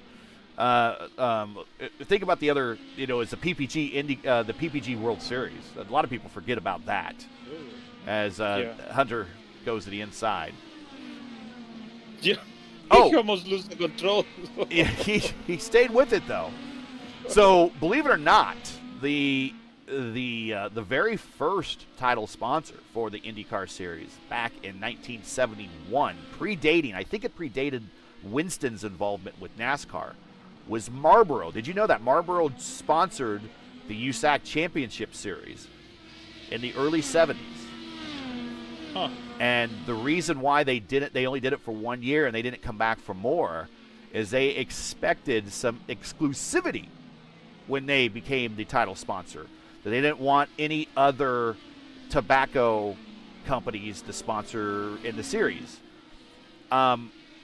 Viceroy, which I don't know if you remember as a cigarette company. Man. Yeah. They ended up sponsoring, I think it was Dan Gurney's team, and it was like a big super team. And it had Alan Sir Sr., Mario Andretti, I think, was on it. I think even at one point Johnny Rutherford was on it. I think Joe Leonard might have been on it. I think he even won the championship that year. I have to go back and look. I could be wrong. Somebody in the chat, Murph's there. He can look all this stuff up. Anyway, and thank you right there in chat saying that they liked and subscribed. I appreciate that. But they did not. Marlboro got very upset that they lost did not have the exclusivity and left. And so Winston saw that as an opportunity. They sponsored the stock car series, and they honored exclusivity. In fact, the only other tobacco sponsorship they would allow would be chewing tobacco or another company they owned, which was like Camel. Remember Camel sponsored a stock car for a while? I think they sponsored Jimmy Spencer. That was the only other cigarette-sponsored car they had in the series at the time when Winston controlled the sponsorship. So it was really the what you see, and there you see Falkingham getting around Chad Frankenfeld, the modern era of Winston Cup, Winston sponsoring the NASCAR. It all started really with Marlboro sponsoring, Chad sliding through the top of the corkscrew, but everyone avoids him. Woo!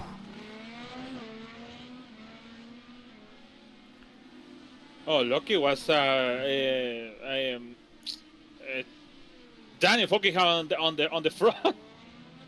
Man, what about the John Play special? It was in Formula One? That was Formula One. That was not an IndyCar. That was not an IndyCar, yeah. But,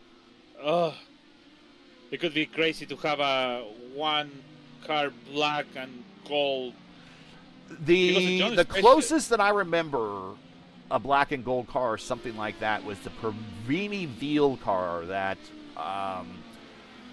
watching Noah Carmichael making his final stop, I believe. He's trying to come up to speed.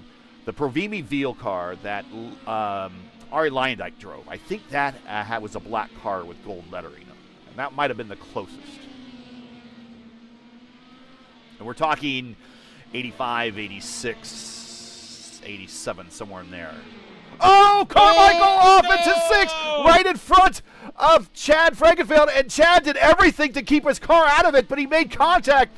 But we'll go back and watch that again. Wow.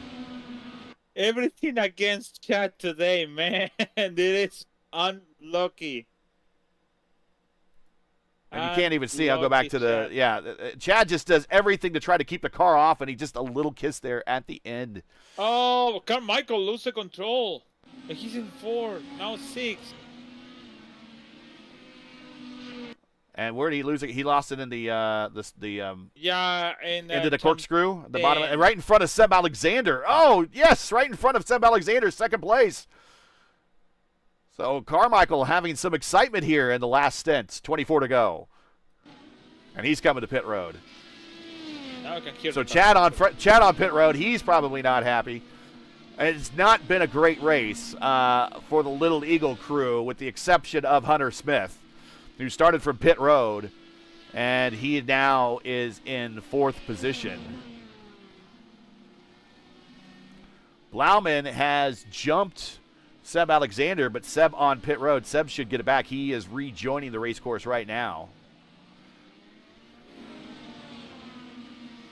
Yo, this guy, talking about Daniel, this guy one day is going to make the challenge to have all the stuff, all the Grand Slam, and also put lap down everyone. That's going to be the nobody can do it. This is like I'm going to be the one to do everything. And then he's going to leave like that. And that is going to be for forever. I don't know. He tried to do it. He almost do it in Portland. And I assume maybe in Watkinsland he can do it, because Watkinsland is really short and it's very easy fast to catch. Yeah. It is fast. So here is a lot of problems, a lot of incidents. So it's possible, sure, but it's difficult to do it. But it's getting close. And we got Murph in chat letting everyone know about the Viceroy cars. Yeah, they had some definitely some revolutionary cars. That was the Marlboro Championship, and that was the one and only year that Marlboro. And then after that, The next time that we didn't have, we had a, besides PPG sponsoring the IndyCar Series. Oh, sorry, Hunter Smith, pit road, final stop. And he's with Noah Gill. So this is a battle for position going to be on pit road. Noah Carmichael with the black flag, Richie Hearn with the black flag. I think Richie Hearn is black flag for the speeding on the pit road. I'll let you know, it's 35 miles per hour on the pit road. Yeah, it's painfully slow. Something did make the black flag. Oh, and Noah jumps Hunter on pit road. And so now move Noah Gill up into the top 5. He's in the been in the top 5. He's now 4th. I found it. He released the car before he crossed the cone on the exit of the pit road. Oh, an improper exit. Okay. Yeah, basically he's speeding on the pit road by 5 miles before cross the cone on the exit of the pit road. So do you remember when the kart series was called the FedEx Champ Car Series? Yes. Yes, I remember that. That was a good sponsorship. I like that. And I thought it was so cool when they had the race at, Hunter, get back on the racetrack, buddy. When they had the race at Cleveland, and then they had the FedEx 727 on the tarmac there, and it was in the background. I always thought that was cool. That was some good sponsorship right there. The IndyCar, the IRL, Pep Boys. Remember, Pep Boys had that first sponsorship. Now that seemed odd to me, but I mean, I guess it's no different than the O'Reilly Auto Parts series now, because that's Pep Boys. Then after that, they did a couple seasons, and then it was during the .com boom and before the .com bust. And you might not remember them. I remember them because I was working in IT. Northern Lights, the Northern Lights search engine. Northern Lights. Yes. What is that? The Northern Light was was like an early version of Google. I thought it was a company, whatever. Doesn't look like that Northern Lights and Pet Boy sounds like the lapse option to find sponsors for me. Doesn't sound big. Sounds like this is the last sponsor we can get. Yeah, yes. When I heard Pep Boys, I was like, that's it.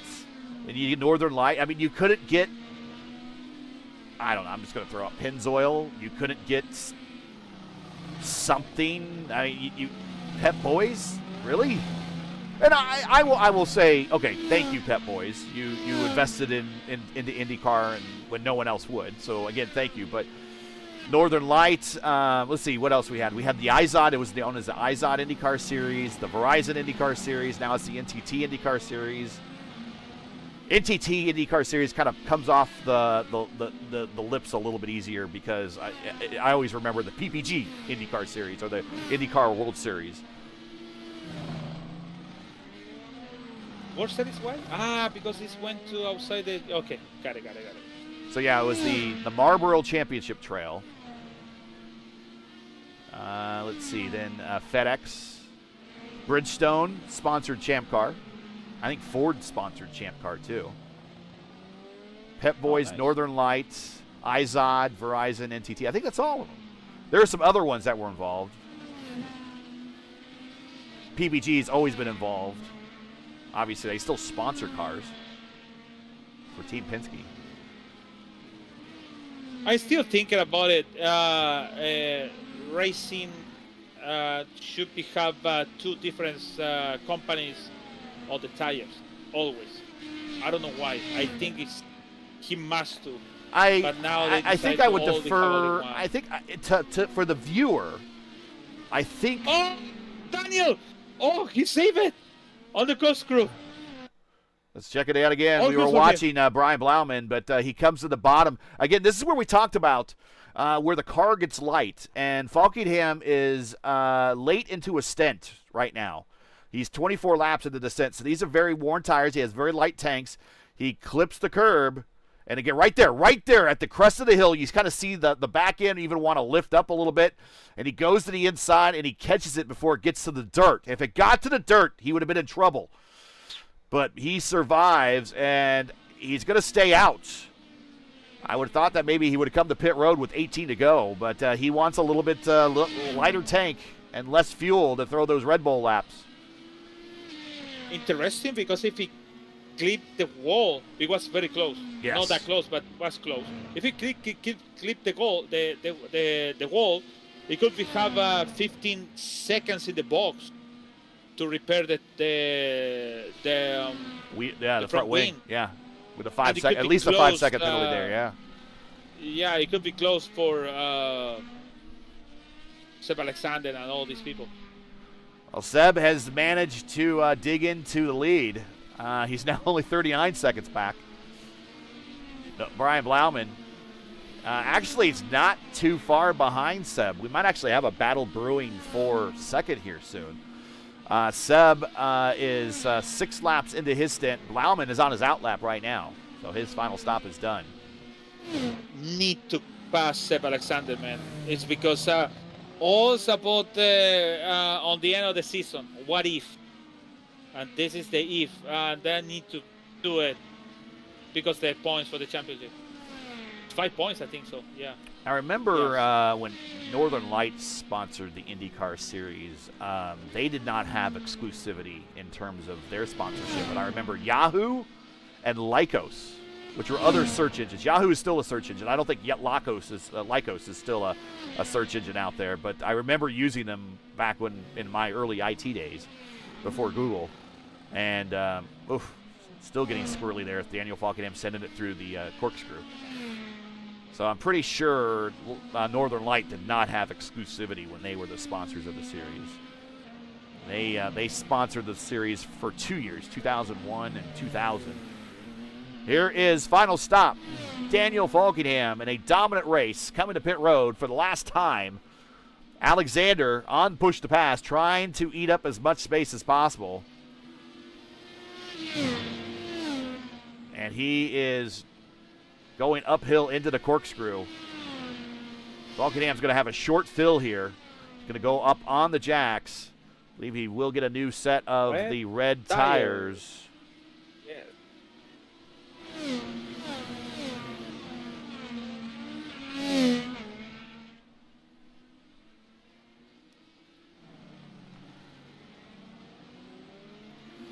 And Seb's coming off of turn 11. So there's still a pretty substantial lead here. I'll bring back the track map so you can kind of see the positions between first and second. Seb's in turn 2 while Daniel is now reaching turn 5. Brian Blauman, purple lap, a 1:08.5. Here they're going to come. They're coming fast and furious now. So let's ride with Daniel Falkenham. We're going to see some purple laps here. Purple laps inbound. Don't go anywhere. Now, right here, he turns in here, right as he crests, that's the car. The car gets really loose through there. Now, he has lap traffic in front of him. That's McKiernan and Stock. Also, Chris James. They're all racing for 18th, 16th, 17th, and 18th up there, but I think it's only 2 cars in direct contact with one another. All right, Falkenham on push to pass. We haven't really talked about push to pass. Here is your push to pass situation. He has 192 seconds. Oh, he's just going to have all sorts of cars in front of him right now. And this might prevent him from getting that purple lap. Good thing he can reheat the tires now. Well, he's by James. He's by McKiernan. So he's still on the outlap. So he still has some good wear left in these tires to throw up another lap. 188 seconds on the push to pass. Goes through turn 6, uphill. Again, we'll watch. Again, I'll show you right when we get the lightest the car gets. So he turns in right there, right as you crest that hill. That's the lightest the car gets. The back end gets very light. And you hit the throttle too hard, unless maybe you're in engine map 6 or 7 where you have the different type of graduated acceleration curve. Nigel Stock gets out of the way. So now clear racetrack for a leader. Purple laps inbound. A 109.4. 109.4 that time by. So this is the one that's going to count. It was purple in the third sector for Daniel. So that's a good. Laumann 108.5. And still Hoytsma in front of the leader. This is going to be a problem for the leader. The leader just seems to be catching lap traffic at the right time. And he's going to catch him right at the wrong point of the racetrack because you can't pass through here. And is he going to take a stab to the inside? Yes, Hoytsma drops the accelerator a little bit, lifts on it, allows the leader on by. He's coming, man. We'll see. The first sector is purple lap. And crossing now is second sector purple lap again. We'll see. Did that slow him down enough? They're going through the corkscrew, going up to turn 6 on the main straight. Falkenham on the button, trying to set the purple lap. Can he do it? There it is, a 108 flat purple lap for Daniel Falkenham, and now the only thing that separates him between getting the 4th Grand Slam in Elite Racing League IndyCar Series history is a win 13 laps from now. He can put down 207. Sure he can. And he's going. Because it is fast in the first sector. Again, it's no personal best, it's just purple lap. And he needs to cross the turn 10 to see the second. We'll see what he does this time. Someone, Murph is asking to chat. Everyone's, that was after everyone's favorite IndyCar sponsor, Rachel's Potato Chip. Rachel's put their name on the side of a car, won the Indy 500, and then went out of business because they had too much business from the all the publicity they received for winning the Indy 500. Daniel Falkenham, a 107.8 purple lap. I think that's it for him. It is a second faster. I think it's not a second. It's like a 8/10 faster. Yeah, I think I can get you the fastest lap time. There you go. Falkenham, a 107.8. Alexander, a 108.6. Brian Blauman, a 108.5. And they're the only drivers in the 108, sub 108 category. Everyone else their best lap is a 109. So Falkenham in a class by himself. So he's like LMP1, and Alexander and Blauman are LMP2, and everyone's in GTs. I shouldn't make fun of it. I'm not making fun of anybody. It's rough going out there. This is a very hard racetrack. My lap times would not be anywhere near the 109s, I'm sure. I'll be in the 110s, 111s, I'm sure. This is one of my least favorite tracks. It was one of my least favorite tracks in the IndyCar Racing 1 and 2. It's one of my least favorite tracks to broadcast at because the races are long and typically uneventful, and kind of like that tonight a little bit. And it's a very hard track, very narrow, and you drop a wheel and you're done. And just one of my least favorite tracks. I tried to get Chad to remove it from the schedule, and he would not listen to me. He will not be scheduling it anytime soon. I will flex broadcasting muscle on this one. In no time soon are we going to see Laguna Seca on the schedule. Well, Daniel might want it. He might want it on the schedule again. Oh, it doesn't matter for him. He won everything. Yeah. So, sure.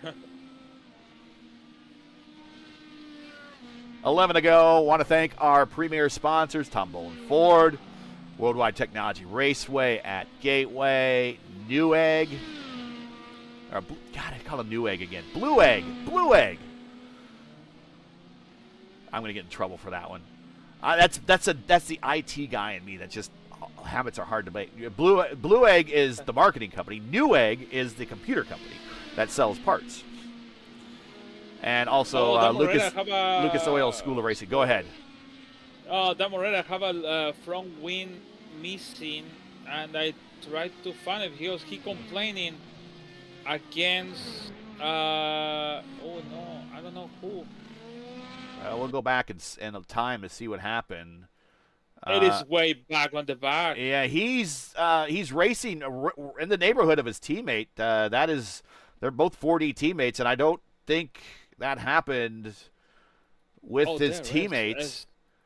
Like a lap 70. Oh, yeah, we are back away. So I unfortunately, well, for Dan, he's at least not going to be have the nightmare of a mistake being shown. So we'll get back to live action here with 10 to go. Go ahead. Do you want to hear that? It is incident against Chad Frankenfeld in turn 1, and I think Chad want to let pass by, and I think Dan didn't understand the what lap was it? Go ahead, and yeah, it's lap 76. It was really way back on the back. That's unfortunate for him because, well, he can keep it. Actually, he getting close. I don't know how he getting close to the Forsyth. Here it is. I think this is it. Here we're watching full speed, and this is back at lap 76, so a little while ago.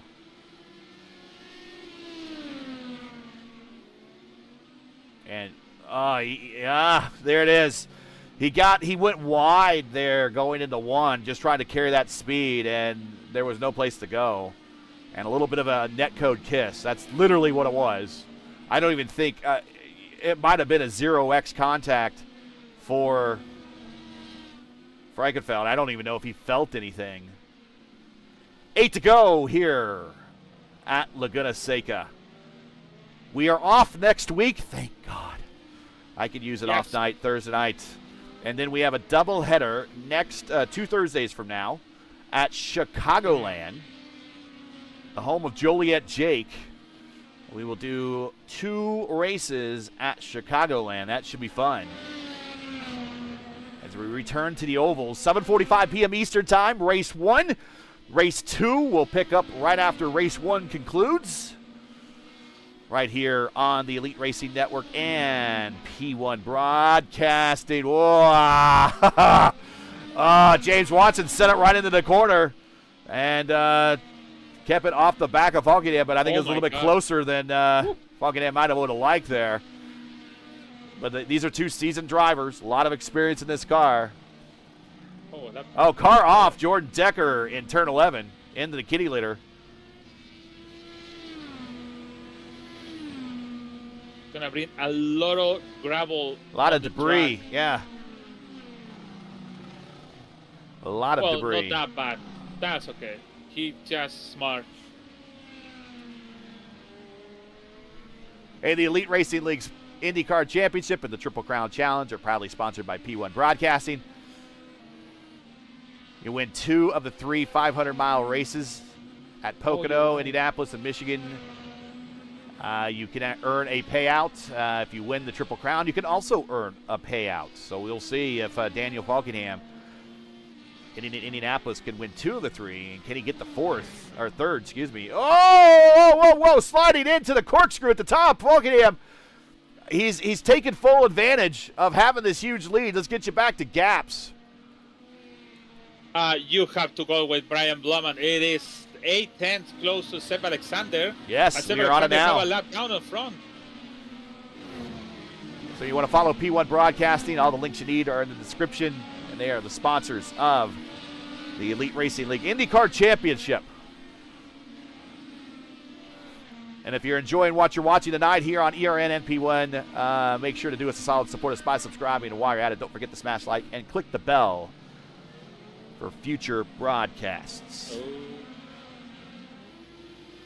A lot of lap traffic in the neighborhood now, this battle.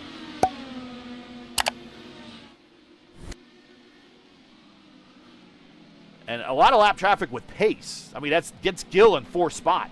Right behind him is 2nd and 3rd. Oh. Gill just goes wide. He lets him on by.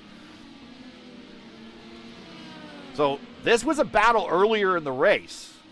Very early on in the race. Seb got around Blauman. But at the time, Seb was on the red tires. Blauman is on the red tires now. But Seb has stayed on the red tires the entire race with the exception of his last stop. He's back on the reds again. I didn't think this was going to be a red race, but he has gone off script for sure. Trying something different. Right in front of him, that's Nigel Stock. Nigel's in 16th position. 5 to go here at Laguna Seca for the Elite Grand Prix of Monterey. I should really let Lewis say that. Oh, I want to say in Spanish. It's not good. Actually, Grand Prix of Monterrey. There you go. There you go. Monterrey.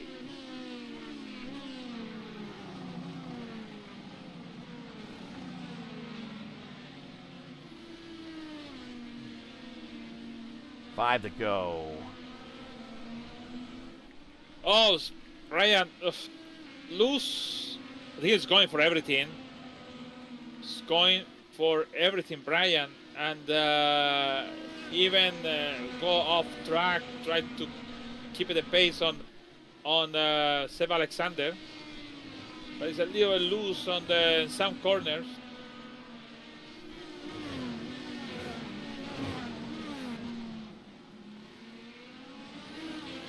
You need to try, actually. If Look not, at all okay, of the look at all of the debris up in the corkscrew. Holy cow! 4 to go.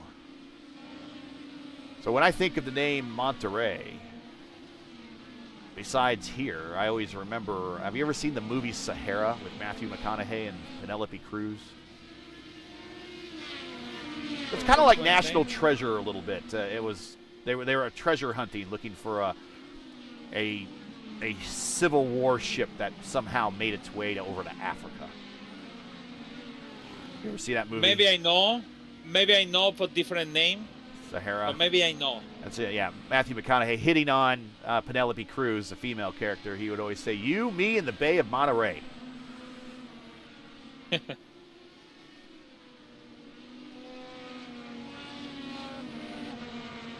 was one of those Dirk Pitt movies.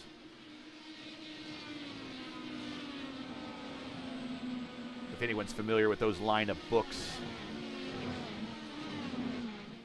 And there is Seb Alexander, though, getting close. Brian Blauman getting closer.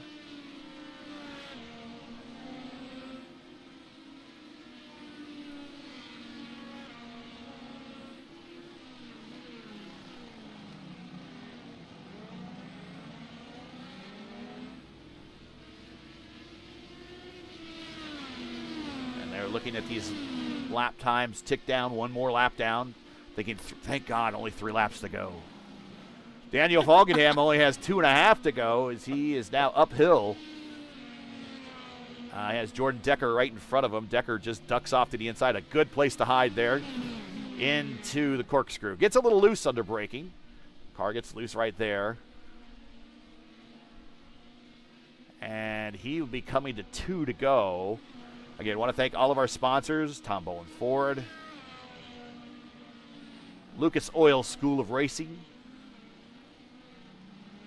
Blue Egg, Worldwide Technology Raceway. Don't forget 4D Racewear. And again, P1 sponsoring the IndyCar Championship. The best thing you can do for P1 is give us a subscribe if you've not done so already. Certainly would appreciate it. We are off next week here in the Elite Racing League.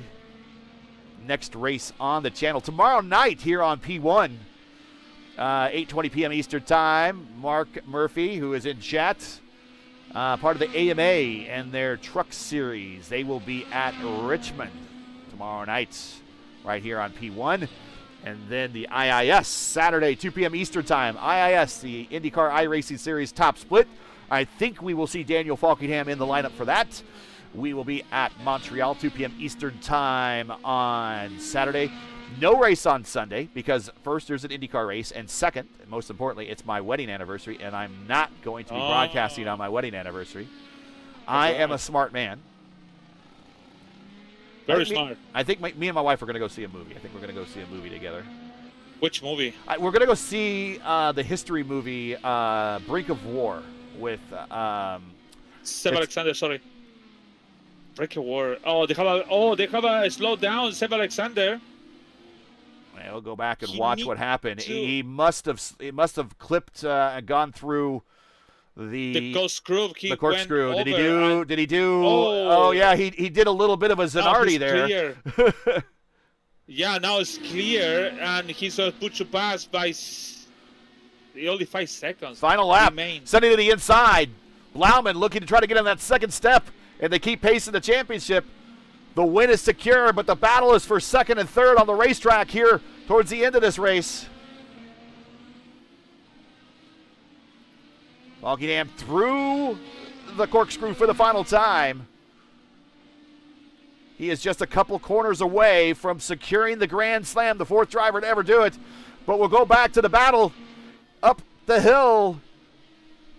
Seb Alexander leading, going into the corkscrew. Coming out the final corner, your 4th driver in the history of the Elite Racing League with the Grand Slam victory, Daniel Falkingham. Back to the battle on the racetrack for the second and third step of the podiums. Seb Alexander coming down to the bottom of the hill. A final set of corners. Seb Alexander looking to match a best finish for a while that he's had here in the series since getting 2 wins at the end of a couple seasons ago. He will come home in second. Brian Blauman with another podium finish. He comes home in third. Was super close for Brian to catch him. Good job for him. Sorry, you said which is the movie you wanna watch? I'm gonna go see Brink of War. So it's a movie about Ronald Reagan and Mikhail Gorbachev signing the peace, or one of the nuclear peace treaties, or negotiating the peace treaty at Reykjavik. Yeah. Man, I'm a child of the '80s. I lived through I lived through the Cold War, and I remember that happening. Yeah, so I thought I'd check it out. Oh, the problem is I'm the only one like that stuff over here at home. So, I don't know.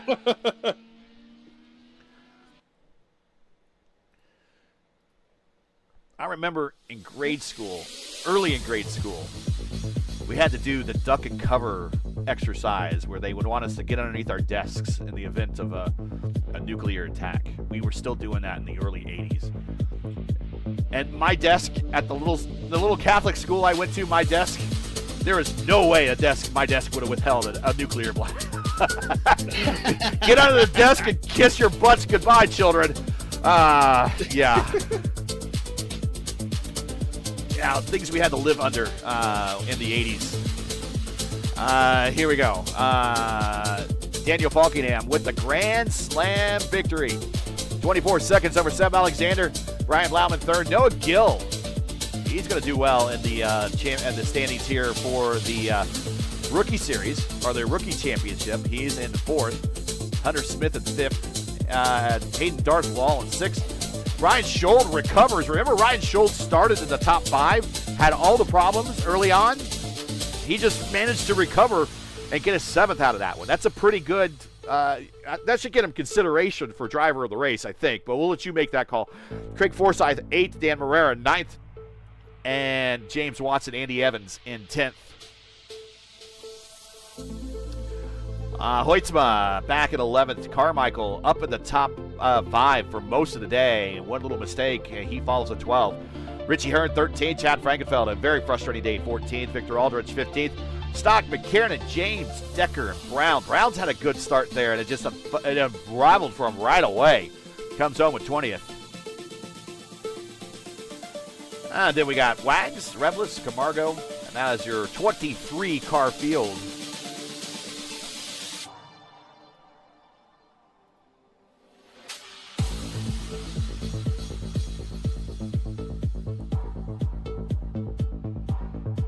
All right, so we will get some replays queued up.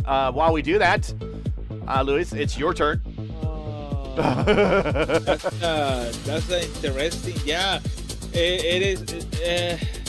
That's true. He started on third.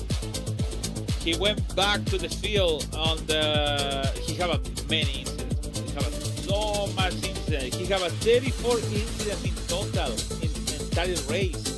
Greg Forsyth also 34. I agree, man. I agree with the persistence, be on the front, with focusing on all the incidents he have. On the end, he finished on 7. I gotta tell him he started at 22 because he went back to the field and the lap 1, and he finished on 7. So basically,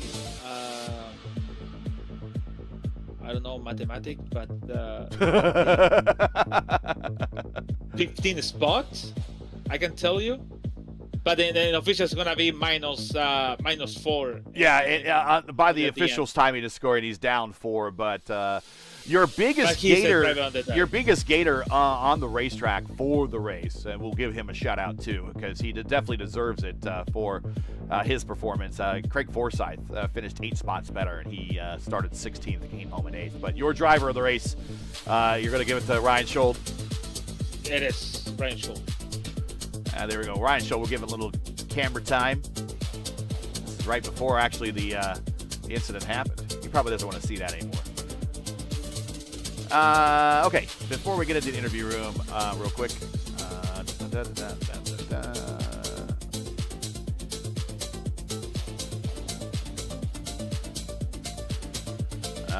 Let's see. So Daniel won the pole.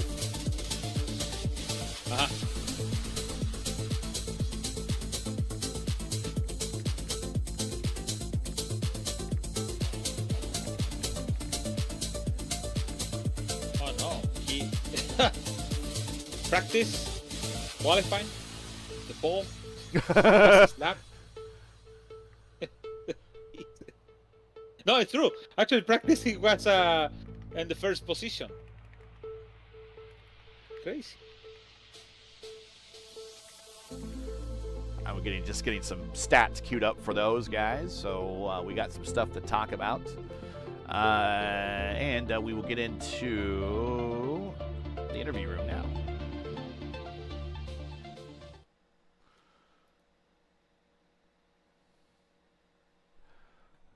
And here we go. And we'll bring in Brian Blauman, and here he is. Once again, doing what he said he wants to do, and that's talk to us every week. But unfortunately, you're talking to us, but you're still losing ground to the lead, man. It's like you're doing well in the battle, but the Warriors seem to be falling short. But let's okay. Well, joking aside, another podium finish for you. That's the big deal. And getting a podium here at a very hard racetrack is another big deal. And now this murderer's row of the first 4 races of the season is now officially in the rearview mirror. So that's got to feel good. We get a week off. We go back to a big oval, which should be an interesting race for the doubleheader. But you've at least survived the first 4 races in the season to still keep yourself in contention. Yeah, I mean, what a wild battle that turned out at the end there. But yeah, no, this first 4 races this season have gone. I mean, this is my worst points night, and that's a podium on a road course. So, I mean, this has been really a dream start to the season, and tonight was a really tough race. I kind of I stuck to my strategy, ran my own pace, knowing that I would catch Seb there towards the end, but just didn't quite have enough and got a little unlucky there with all the traffic. But yeah, exhausted, but I'm glad to get this one over with. This track is quite scary to push at the limit. So, yeah, glad I survived. So. Well, let's talk about the traffic. I mean, this was 23 cars. I mean, the real IndyCar race when they come here at the end of the season, I think we'll have 25 or 26. So, I mean, this, I think, is our smallest field of the season. But you guys seem to be in traffic from about the end of the first stint on. I mean, there was really there weren't very many opportunities where you were out there by yourself and a clean racetrack. You really always had someone in the neighborhood. Yeah, I mean, and, I have no problem with all the lap cars. I mean, when they're in the heat of their own battles, like, yeah, they don't have to get out of their way. I just think this was a tough track, obviously, when you're coming up on guys at such a high rate of speed. But, yeah, definitely got unlucky with some guys just not – if they were going to get out of the way, they got out of the way at really bad, awkward spots that cost me the time that I would have needed to pass the Seb there. So, But yeah, I mean, it was tricky to manage for sure. But I'm kind of almost glad that it wasn't more cars. Otherwise, I could only imagine the chaos. Yeah, and let's talk about the nature of the track, because you kind of hinted at it as well. I mean, you kind of caught cars at the bad place, but I mean, this is not a very big racetrack. It's just 2.2 miles, 11 turns, maybe 3 straightaways at best. And each one of the straightaways has a little bit of a kink in it for the most part. So there really isn't a straight place to go hide around this place very much. And so when you're racing those drivers, I mean, trying to catch them at a spot that you can pass them that doesn't cost you time is part of the challenge. I mean, they're trying to get out of the way, but I mean, there's not very many places to hide around this place. We talked about that during the broadcast. Yeah, I mean, you said it's just there's not many spots to really get out of the way. You know, it was just tough. It was, but you know, I probably was the same for everybody. So I'm not sure how much I can really complain all too much. I mean, it was difficult, but in the end, we survived it all. So I think that's the most important thing. And that's survival to an off week, which I'm sure you're looking very forward to. This was your 50th start. Congratulations on your 50th start. You do have the 2 wins now. You have 12 podiums, 20 top 5s, 28 top 10s, and 4 poles. So congratulations. You're now a podium in all 4 races of 2026B. P3 at Pocono, P2 at Portland. You got the win last week at Milwaukee. P3 at Laguna Seca. And again, you're doing everything you could do just to maintain pace. And it seems like Daniel Falkenham has the cape on right now, and you're trying to chase him with a very small piece of kryptonite in the distance, and you're just not getting them. But there's still, the best news is we still got 10 more races. You're not out of this thing yet, so you got to feel pretty good that you've managed to keep pace, and we've reached an off week, and recharge and come back into the oval races. You got to feel pretty good about all that. Yeah, absolutely. Like I touched on earlier, I mean, to start the season, 4 races at 4 very different and very difficult racetracks, and my worst result is a podium here at Laguna Seca. I mean, are you kidding me? That I couldn't have predicted anything better than that. So, you know, obviously, you know, Daniel winning 3 of the 4 races isn't ideal when it comes to the points, but, you know, it's such a long season, and I just kind of continue to take each race as it comes, and you never know when it might happen, especially once we start getting to some of these oval races and where drafting starts to play much of a factor. 1 or 2 incidents, and it could flip the championship on its head. So, yeah, just got to continue to keep at it, and I definitely look forward to getting a week off from this and coming back refreshed for the next stretch. Yeah, I'm very much looking forward to a week off. I know Louis as well. Played the role of Kyle Kirkwood this season. Brian Blauman with another podium finish, finishing 3rd here. Any shout-outs, friends, family, sponsors, anyone want to say hi to before we let you go? Like I do every time I come up here, you guys do a hell of a job with the broadcast. Again, I can't wait to watch the battle there at the end with me and Seb. I'm sure it was fun to watch from the outside. And then the whole Lake Norman squad, again, they have my back throughout this series. And even though I was riding solo tonight, I'm sure a lot of those guys start to trickle back in once we get to some more of these oval races that are a little bit more favorable for them. So yeah. Overall, a great night, and I'm definitely looking forward to the off week. Yeah, tell me about it. Enjoy the off week. We'll see you at Chicagoland in a couple weeks. Awesome. Have a great night, guys. That is Brian Blauman, and we will now bring in Seb Alexander. Joining us in the booth, Seb Alexander, best finish in a while here in the series. A P2 here at Laguna Seca, place that we've talked about. You won before in the Velocity Online Racing IndyCar Series, and putting up a good performance here at the new scan. Let's talk about the difference in scans, and then we'll talk about the race. What was the big difference between, of course, you won at the older scan in the Velocity Online Racing, and you come back here and get a P2 and the new scan. Were there any big differences between the old scan and the new scan, or was it all graphical? I was surprised. It basically felt the same to me. I mean, obviously there's pavement where there were gravel before at some places, but the track felt very much like the old Laguna, which is a road course that I enjoy. So I'm happy about that. let's talk about the race. I think you did something that nobody else did, at least that we paid attention to, and you went with all reds, with the exception of the one stint that you had to run on the on the primes.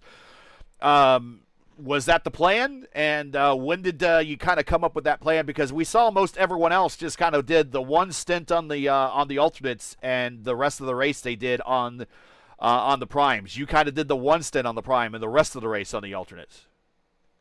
Yeah, I only did like 10 lap stints in the practice session ahead of time. It was just kind of a gut feeling that the Reds were gonna hold on, and because they like plateaued at the same pace as primes for me. So I took a look at those practice laps and noted the low air and the moderate temps. So I just decided to go with it. I think it was the right call. It ended up closer than I. You can't argue with the results. yeah. I think it. I don't know if it got that close to Brahman. I mean, he had the luxury of having a shorter red stint, right? He was underfueled. He had a lot of button too. So, I mean, it really came down to the wire like that. But I think the strategy was the difference maker. In the first stint, I was only able to pass Brian because of my alts versus his primes. Right. When it's so hard to pass here when you're like on equal tires and against somebody who's on close to you in pace, because the dirty air is really bad here. So yeah, it pretty much had to be like a different strat call in order to make it happen, and I'm glad it worked out. Points just got updated. Daniel Falkenham leads 33 points now over Brian Blauman. You are now in third, 6 points clear of Noah Gill in third. We are now reaching an off week, thank God. But it was a very challenging first handful of races. Getting back into a high-speed oval, which we know you do well at. And remember, it was a year ago where you got the 2 wins in the B season to kind of end that season. So still a lot of racing to go. Not out of this thing yet. It's like a race and a half lead that Blauman has on you. But, one bad mistake in a race and one good result for you, and this is a lot closer than it looks. Your outlook for the, after this break and going into the rest of the season, with how do you think your chances are now that you're within striking distance of, definitely on the podium for the championship, that's for sure. Yeah, first of all, how has it been a whole year since that back-to-back? That's absurd. But I mean, I really needed this for the championship. I think Falkenham is going to be out of bounds unless he has like a series of very unfortunate incidents. But I'm hoping to be able to fight it out to be best of the rest. This was a really nice result to get ahead of the break. It's such a grueling track, Yes, it is. I'm absolutely exhausted and like aching here, there, everywhere. It's man, that really drains you.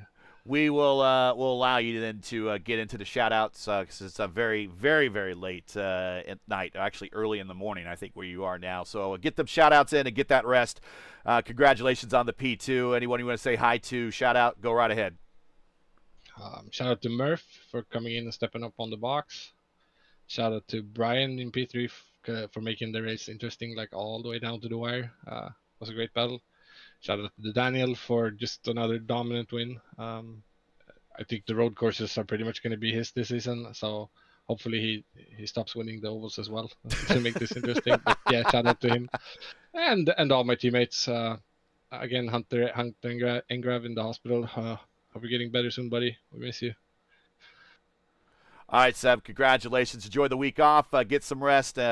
Your Friday gets to start earlier than mine does. So enjoy the weekend, and I'm sure we will talk soon.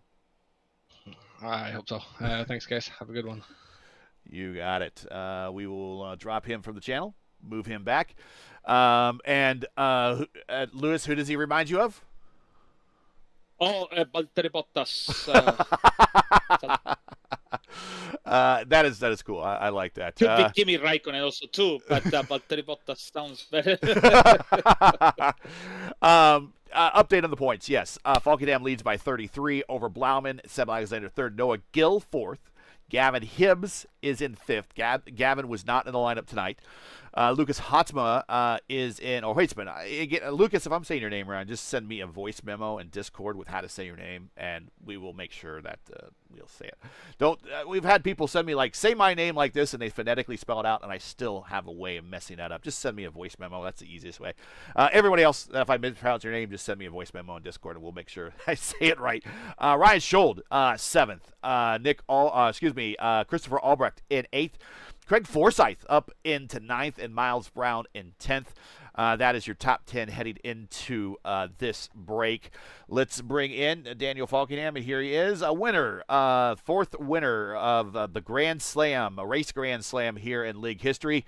Joining Sage Karam, Adriano Pinero, and Ethan Stanley as the other race Grand Slam winners is Daniel Falkenham. Congratulations on the dominant victory.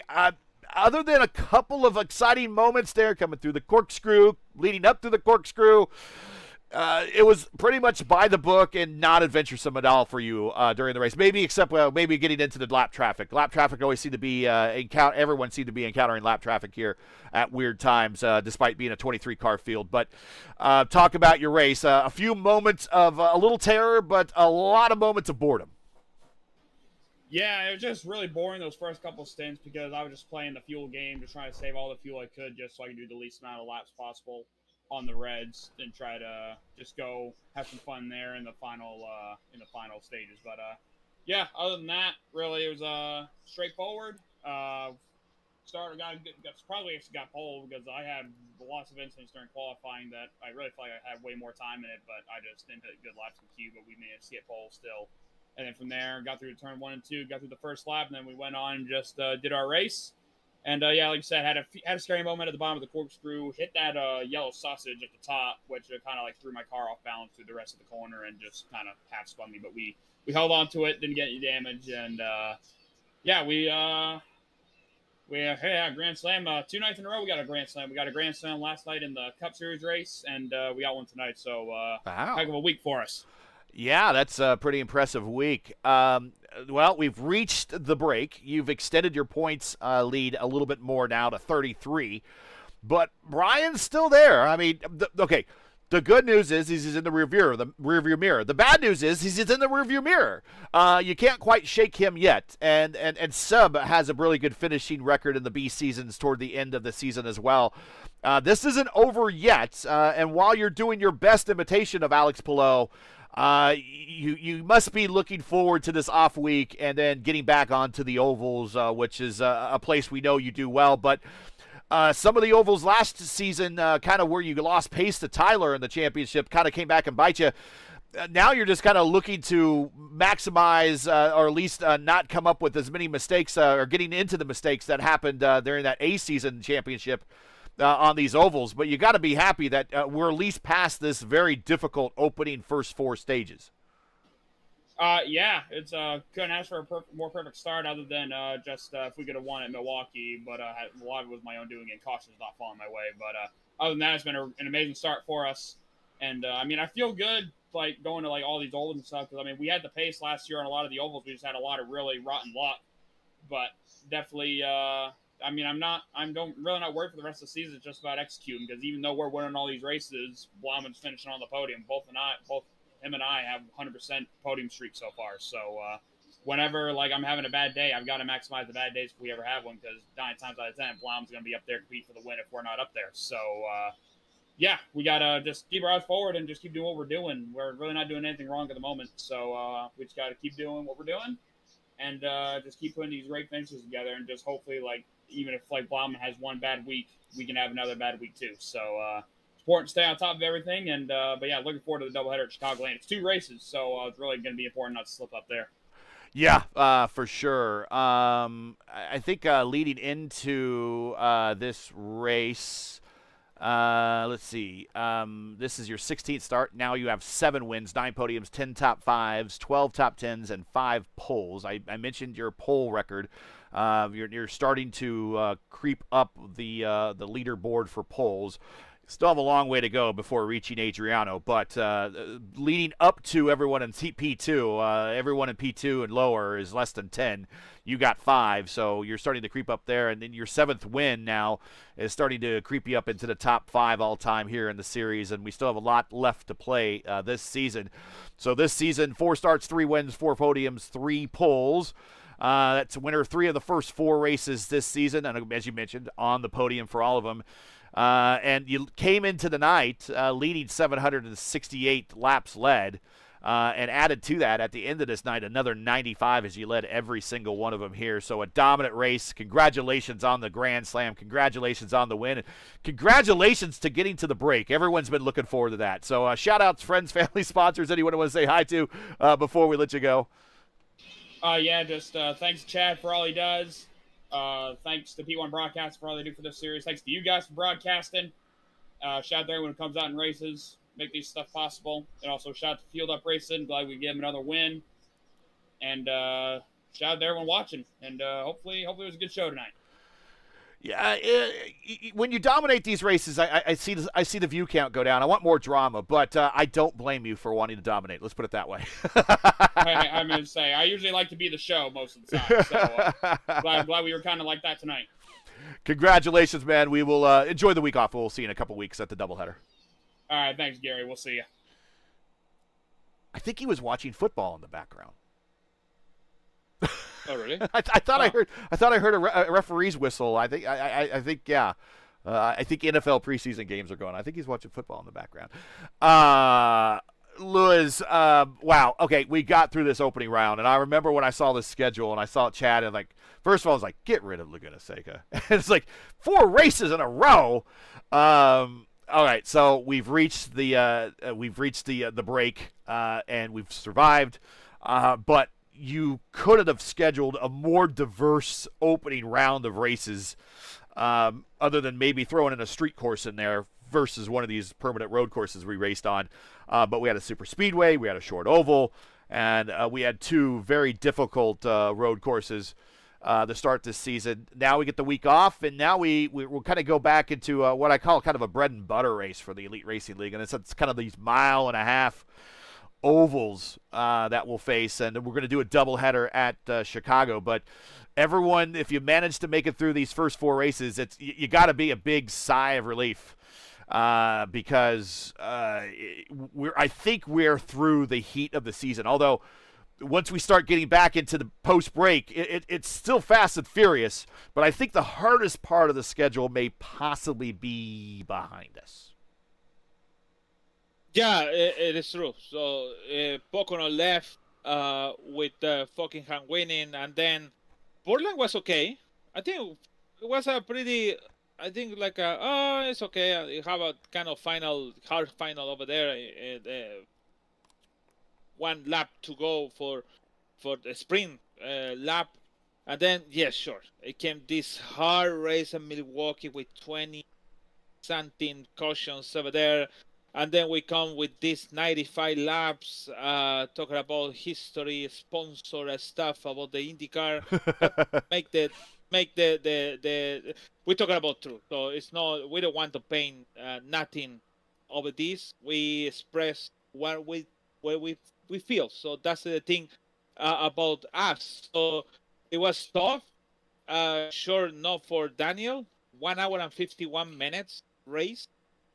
Almost actually way longer than the Milwaukee, but I think not much we have to talk about. I think that Brian did the job done. Finished at top 3. He lost 1 position. That's the only red dot in his race today. But at least he keep it. He lose 18 points. Plus for the championship, but it is what it is. So he have a chance, like Brian said, it's double header. It's gonna be double points in the day, basically. Is it double points in the day? I think. Yeah. For Chicagoland, so that is really intense. What if Danny Fockingham have an incident in the first lap, is out of the race, and Brian Blumman win the race 1? And then the second race, Brian Bloman finished on the top 3. And Daniel finished top 10. The championship is going to be switched again back to new leader. And then it's coming Watkins Glen when everyone knows Watkins Glen. Yeah. So it's not like difficult to make races over there. So it's going to be very interesting. One notice about the driver of the day. I just found out that people want to mention, they want to be in the driver of the day. So Noah Gill told me, I got the oil, I went back to the field, and I recovered to 4th place. But I told him back is Ryan Schultz because he got incident. He got a black flag. He have a repair from the front wing. He have an incident again. He have like a 2 or 4 incidents in between. So he recovered to 7. But I have to mention that because it's too many stuff we have to mention in between the race and the leader and pass and everything. And I really forgot about Noah Gill have a EOL. About he did. He finished 4th. Yeah, he finished 4th. And maybe that's true. The funny thing is this is kind of just as you kind of started this award as one of those things like, well, let's give an extra shout out to a driver that we won't bring up into the interview room for an interview. If we were actually on Fox or if we were actually on NBC, we would have a reporter down in the pits, probably with a microphone in the face of Noah Gill, saying, hey, talk about your 4th place finish because we'll have time to do it. We really only have time to kind of do the podium. And so we kind of just made this award up just for fun, just to mention another name. And I'm amazed at the number of people that take it seriously. And I think that says a lot about how they feel about getting that extra mention and everything, and the effort they put in, and how much of a I think it might. I don't want to say it started off as a joke, but it was just definitely a lighthearted way to get extra names mentioned on the, and it's definitely not a joke. But I think it's very cool that people now, hey man, I want to be mentioned as the Luis Gonzalez Nunez driver of the race. Like 3 or 4 years ago, we'd be mentioning names and they're like, that's stupid. The Luis Gonzalez Nunez driver of the race. And now everyone's like, I want to be the Luis Gonzalez Nunez driver of the race. And I think that's awesome. I really do. That's a great job on your part. Actually, it's to be honest, also on your part too, because all started, long short story before we go, all started when I racing in Lionheart. I don't want to say I should don't say that. But anyway, in any league, we mention they mention the top 3, but they don't mention about the I did this, and the people have the broadcasting in that time, and others, other leagues, they don't mention nothing, and then it's like the sacrifice. When you started from the bottom and then you come into the front, you have a good performance, and nobody cares about that. So that's why it started all the stuff. So, anyways, see you next. See you next week from Tuesday night. I don't know where. I got you. We're gonna go someplace. But see you there at 8:50 p.m. on Tuesday night for Fix It. Indy. Oh no. Yeah, we'll be at Indianapolis. Right. Indy. We are back at Indianapolis. Doubleheader Monday, Indy Open Series. They will be at, we're doing this Chicago street race next week in IIS. So Open will be there Monday night, 8 p.m. Eastern. So Chicago meme race, and Indy next will also be at the Chicago street race on Monday night. And then Tuesday, we will be at Indianapolis for the Indy Oval Series. And at 8:15 and then 9:30, the Indy next Oval Series will be at Lanier National. That's a first, I think, or we don't see that very often, so we're looking forward to that. But the next race for us here on the channel on P1, 8:20 p.m. Eastern Time tomorrow night. That's Mark bringing you the action for the AMA and their truck series. They'll be at Richmond. And then 2 p.m. Eastern on Saturday, we'll probably see Daniel Falkingham again in the lineup for IIS. That's the IndyCar iRacing series. That's the series that mirrors the real-world NTT IndyCar series here on iRacing. We will be, our next round will be at Montreal to simulate Alista Racing Canada for IndyCar at Markham this week. Real quick before we get into the final ad read for everything and get on out of here. This is Daniel Falkingham's 7th career win. He is now tied with Josh Chin, Robert Malechka, Tyler Fode, and Chad Frankenfeld for 5th all-time. Your all-time leader in wins here in the series is Pinheiro with 26. Alex Van de Sant then with 12. Ethan Stanley is third with 10. Henry Bennett with 9.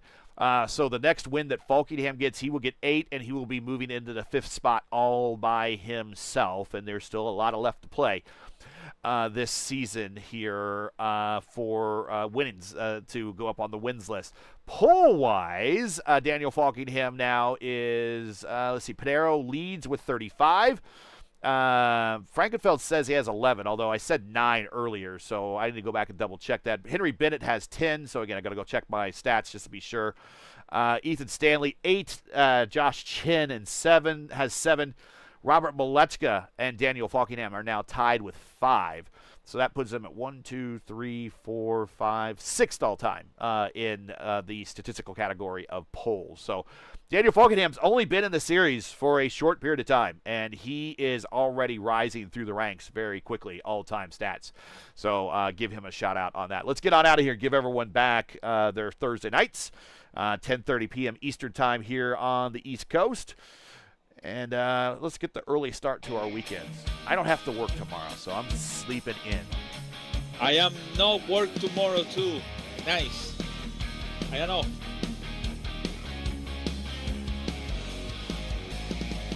All right. Thanks, everybody. We really, really appreciate you joining us and hanging out with us for this race. That's it for tonight. Once again, your podium here for the 3rd running of the Elite Grand Prix of Monterey. You, me, and the Bay of Monterey from WeatherTech Raceway, Laguna Seca, as Daniel Falkingham with his 3rd win of the season. Seb Alexander, his best finish of the season. His 2nd. Brian Plowman continues to keep pace, losing ground, keeping pace with another podium finish. He's been on the podium every race this season so far as well. He comes home in 3rd. And congratulations to Daniel Falkingham for being the winner of the first scan race of the scan of this Laguna Seca. Congratulations to him on that as well. Join Luis Gonzalez Nunez and myself again Thursday, August 27th, 7:45 p.m. Eastern Time when the P1 IndyCar Championship heads to Chicagoland Speedway for the F5 Challenge Twin 175. We're going to be doing 2 117-lap races, 2 complete point-paying rounds, all in one night. For correct broadcast time in your area, you can find everything right here at YouTube. Use youtube.com/@P1Broadcasting, or just search Elite Racing Network. Now, as you know, the YouTube algorithm game's not an easy one, so please help support P1 and ERN with the weekly grind. Leave a comment below. Let us know your thought on tonight's race. If you enjoyed tonight's coverage, support us by smashing like in the video. If you're new, click subscribe and hit the bell for weekly reminders so don't miss out on more of ERN's and P1's other iRacing programming. The P1 IndyCar Championship and the Triple Crown are proudly sponsored by, we just mentioned it, P1 Broadcasting. Tonight's Pole Award was sponsored by 4D Racewear. And a special thank you to the Elite Racing League's premier partners, Blue Egg Marketing, Worldwide Technology Raceway, Lucas Oil, School of Racing, and Tom Boland Ford. For business inquiries to learn more about P1 and what we do, like us on Facebook. You can follow us on X and Instagram. You can follow all of our social links on Linktree there in the description, as well as links to all of our premier partners and sponsors, including all those that we mentioned: Ford Dealership, Blue Egg, Worldwide Technology Raceway, and Lucas Oil School of Racing, and 4D Racewear. All of those links are in the description. Please check them out. So for Luis Gonzalez Nunez, everyone here at the Elite Racing Network, P1 Broadcasting, and the Elite Racing League, I'm Gary Gatto saying all happy Thursday, everybody. Thanks for watching, and all of our men and women serving in the military and as first responders, Godspeed, God bless, and come home safe. Catch us again in a week when we go to Chicagoland for 2. How appropriate. 2. Let's play 2. It's a good day. Play 2 at Chicagoland. Next race of the P1 IndyCar Championship. We'll see you.